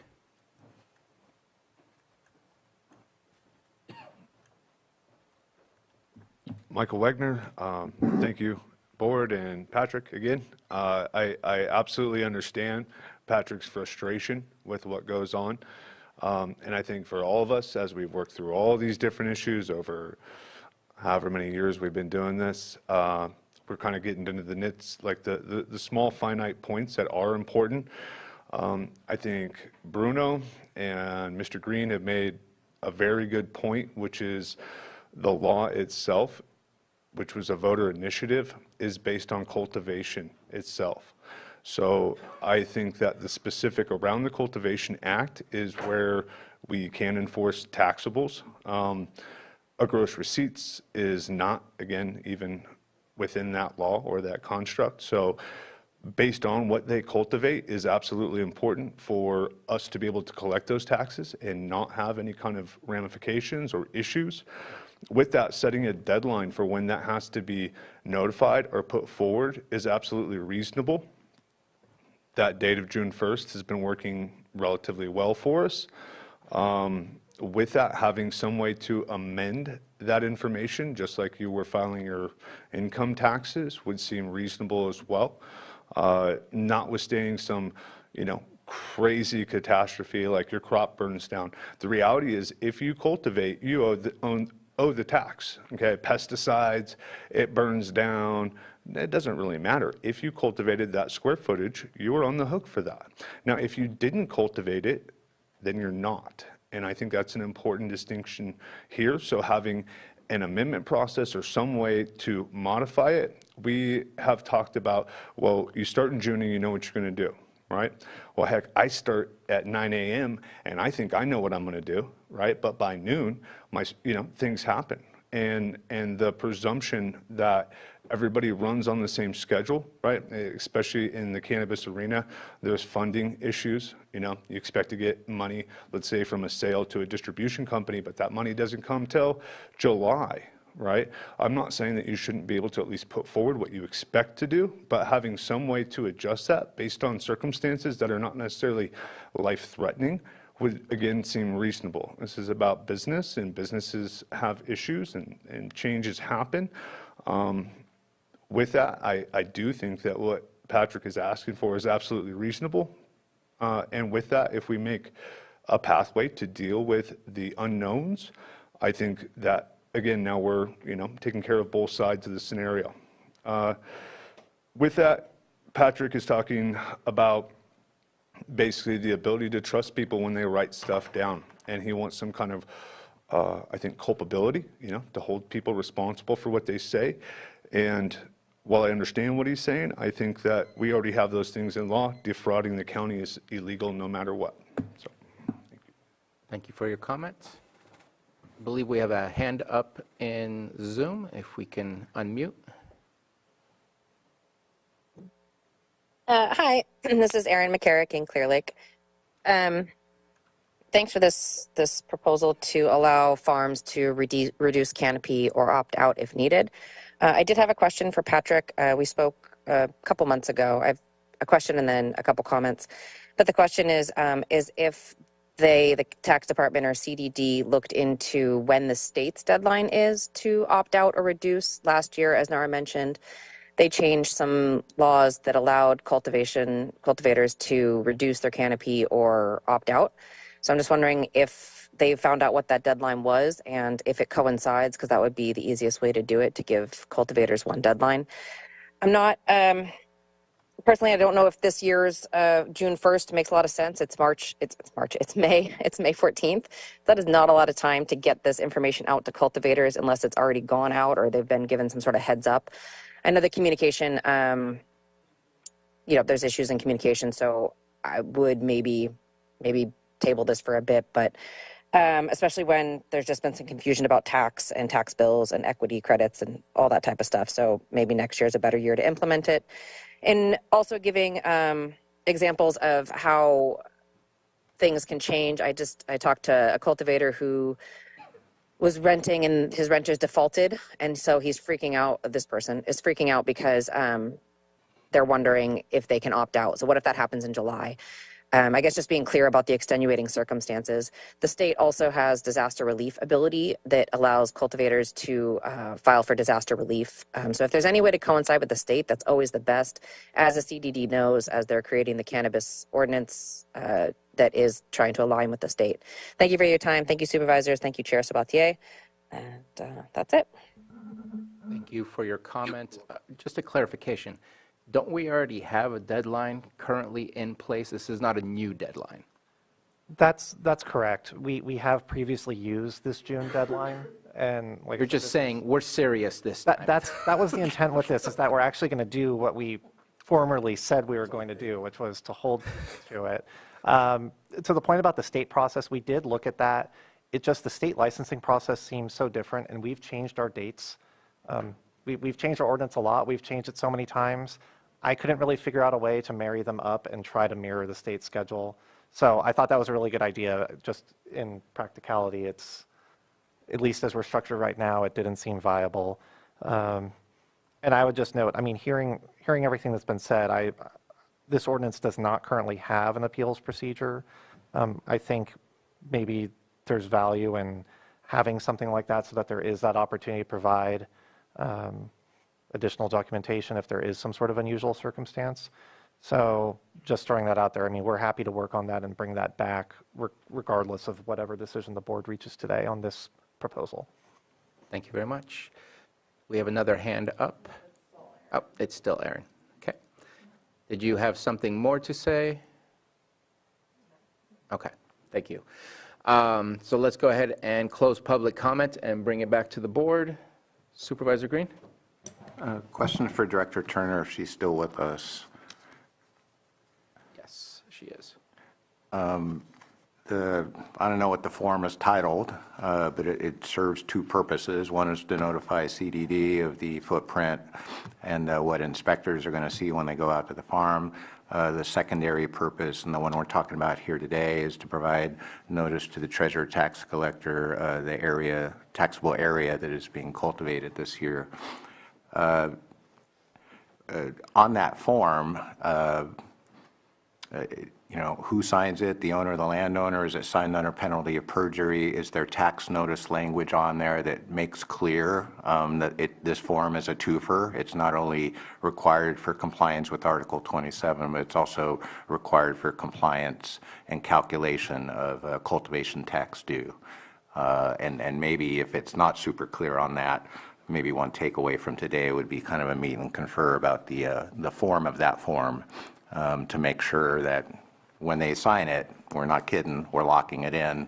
And by the way, here's your cite to this resolution we're going to pass, and here's your cite to Article 27.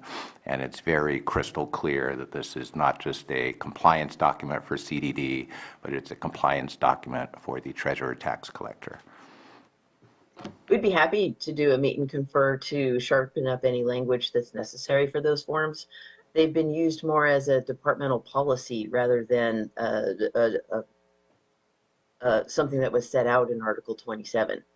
And so we're looking for the permittee's signature as the owner of that permit to attest to a reduced canopy or an opting out.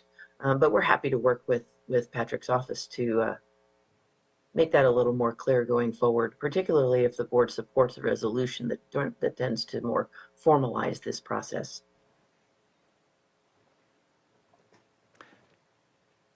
And then if you don't get a form back for whatever reason, is there an internal process to follow up with a letter or a certified letter, or any type of contact regime going on within CDD so that if we're not getting these forms timely, we're not just going to sit waiting for the grower to come in panicking, oh, I didn't know. Because again, no, we don't really chase after them to turn in the forms. We kind of leave it to them as business owners to let us know if they are cultivating other than their approved use permit. All right, thank you. But then when we do get that information, again, we use that as reference when we go out to verify our compliance monitoring site visits. Do you have an estimate of just how good compliance is generally of our permittees? How many are timely filing?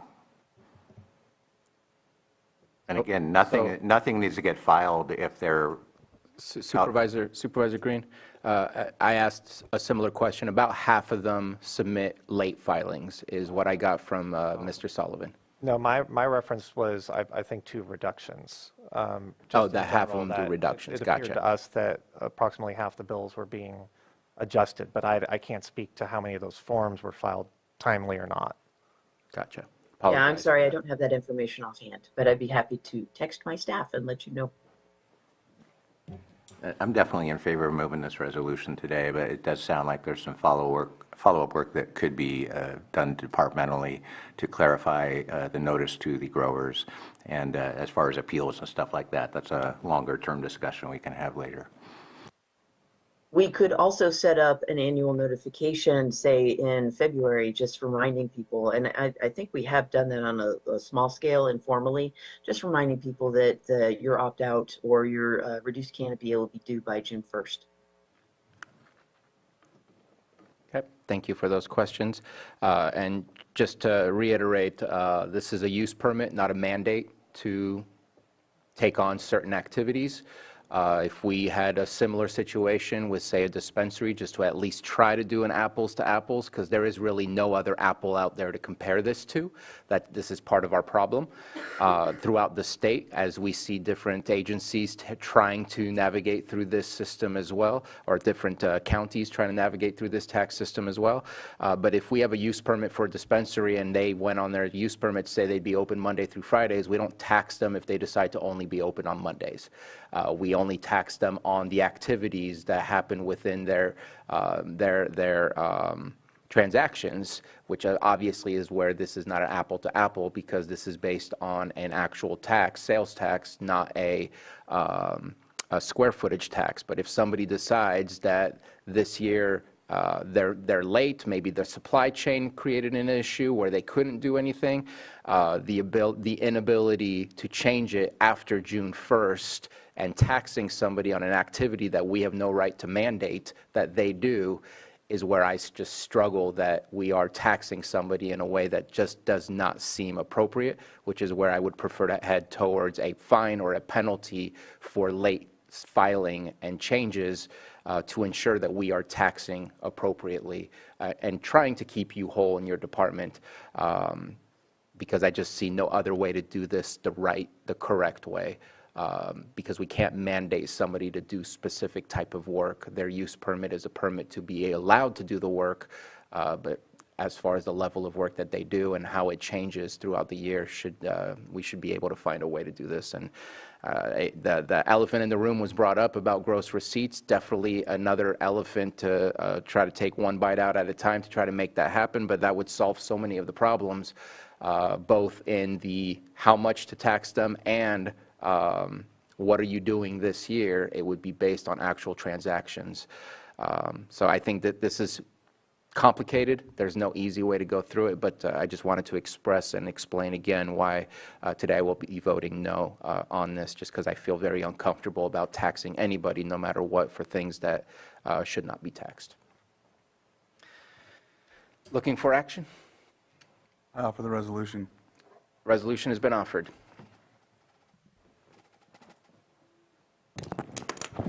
All right. Supervisor Simon? Yes.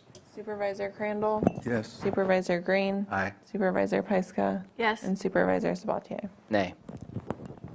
All right, thank you very much. That leaves us with our weekly calendars. Who would like to begin? I'll go first. Finished up the meeting today. I know we got closed session stuff happening this afternoon. And then LAFCO, tomorrow was really interesting. So I have LAFCO, but we also have a special APC board meeting at the same time. So I'm going to split time with you, I think. We'll start with LAFCO and then go in the same building, too. So I don't know how that's all going to happen. It's supposed to be done before the other one starts. Yeah, so we'll see. Supposed to. Yeah, well, hopefully all timing works out. Then we also have our AVA meeting tomorrow at 1 p.m. in the same building, so we're all in the city of Clear Lake tomorrow. Thursday, don't have anything this time on the book. CAO on Friday morning. This Saturday, there's the annual chili cook-off fundraiser, the large fundraiser for the Middletown Senior Center. We judging chili and some salsa, I think, on that in the afternoon. And then on Monday, I'm going to go out to the GI, the PG&E landfill, the GI site down in Middletown. The high school goes out there every year, so I'll go out there in the morning for a little while there.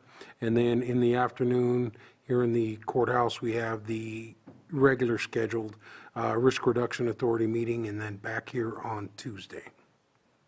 Thank you very much. Who's next? Okay. Vice Chair Crandall?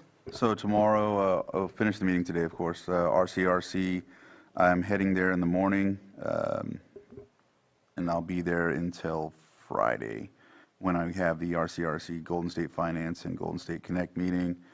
In between, there's the Blue Ribbon Committee, but Supervisor Green's going to attend that. Right, yes, I think we agreed to that. Then Friday evening, I'm going to rush back because there is the Bloody Island Sunrise Ceremony, and it's held at the Robinson Rancheria Cultural Area. There's a 6 p.m. dinner and traditional dancing, and everybody is invited.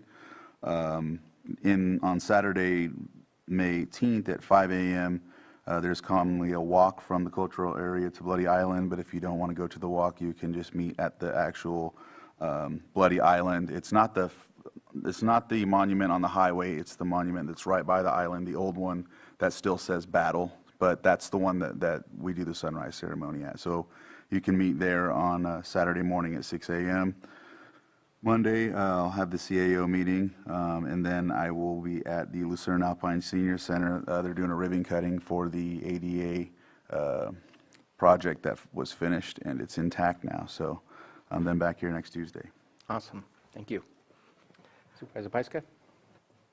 Well, I just got an email from the RCD that Terra and the RCD received $7.3 million in mitigation funds through the CWDG, and Clerk and Cedar Springs Community Redevelopment Association were also awarded, which is over $15 million coming into Lake County, which is 20% of all the funding coming into the state. Wow.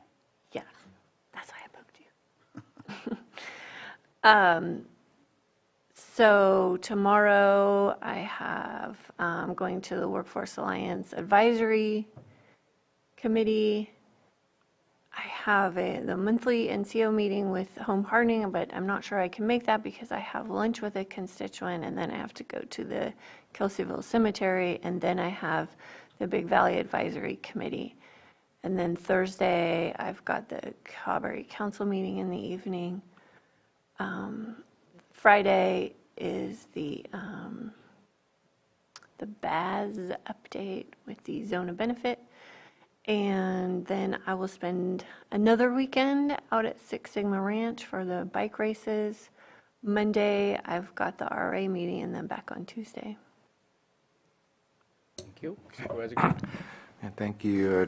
Tomorrow morning, our biweekly Zoom regarding operations at the Lakeport Emergency Shelter. Looks like Lake County Children's Council in the afternoon. Thursday, definitely going to be attending Blue Ribbon Commission at Lakeport City Hall.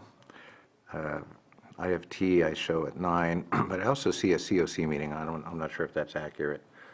Is there COC on Thursday? And while we're checking on that, Strategic plan, not general normal, membership. yeah. Okay, great. Thank you for sharing the information about the Bloody Island commemorations. I may follow up and try to pry some additional information out of you, Supervisor Crandall. Do hope to attend. And then coming back Monday, meeting with CAO Parker. And just a heads up, next week I will be going to Eureka on the 23rd for North Coast EMS, and I think I need coverage for something, but I'm not quite sure. And that's it. All right, thank you very much. This afternoon, once our meeting is finished, I do need to follow up with a phone call with our local NAACP. Tomorrow, as Supervisor Simon mentioned, it is a bit of a hectic schedule as we have an overlapping LAFCO and APC meeting, so we'll see how that goes. In the midst of that, there should be a raising of the flag in Austin Park as well. We'll watch it from City Hall through the windows that don't exist. And also, I have a 12 o'clock meeting with the NACO Leadership Conference with economic mobility, so I'll see if I can still make that depending on if we're done with APC or not, only to jump right back into an AVA meeting. So it should be a very active day. We'll see if we have time for lunch sometime. We have, looks like there's an IFT meeting at 9 a.m. IFT only, no EMCC. Yeah, and so I'll be taking part in that. Law Library meeting on Thursday as well, and then strategic planning with the Lake County Continuum of Care. Finish that up with a Clear Lake City Council meeting on that evening. And Friday right now, I'm fairly wide open, but I will be meeting with CC4C, Citizens Caring for Clear Lake, just to get an update on some of the work that they've been doing with the city, as well as some of the work that they've been doing with the county on the beautification process and other things like that.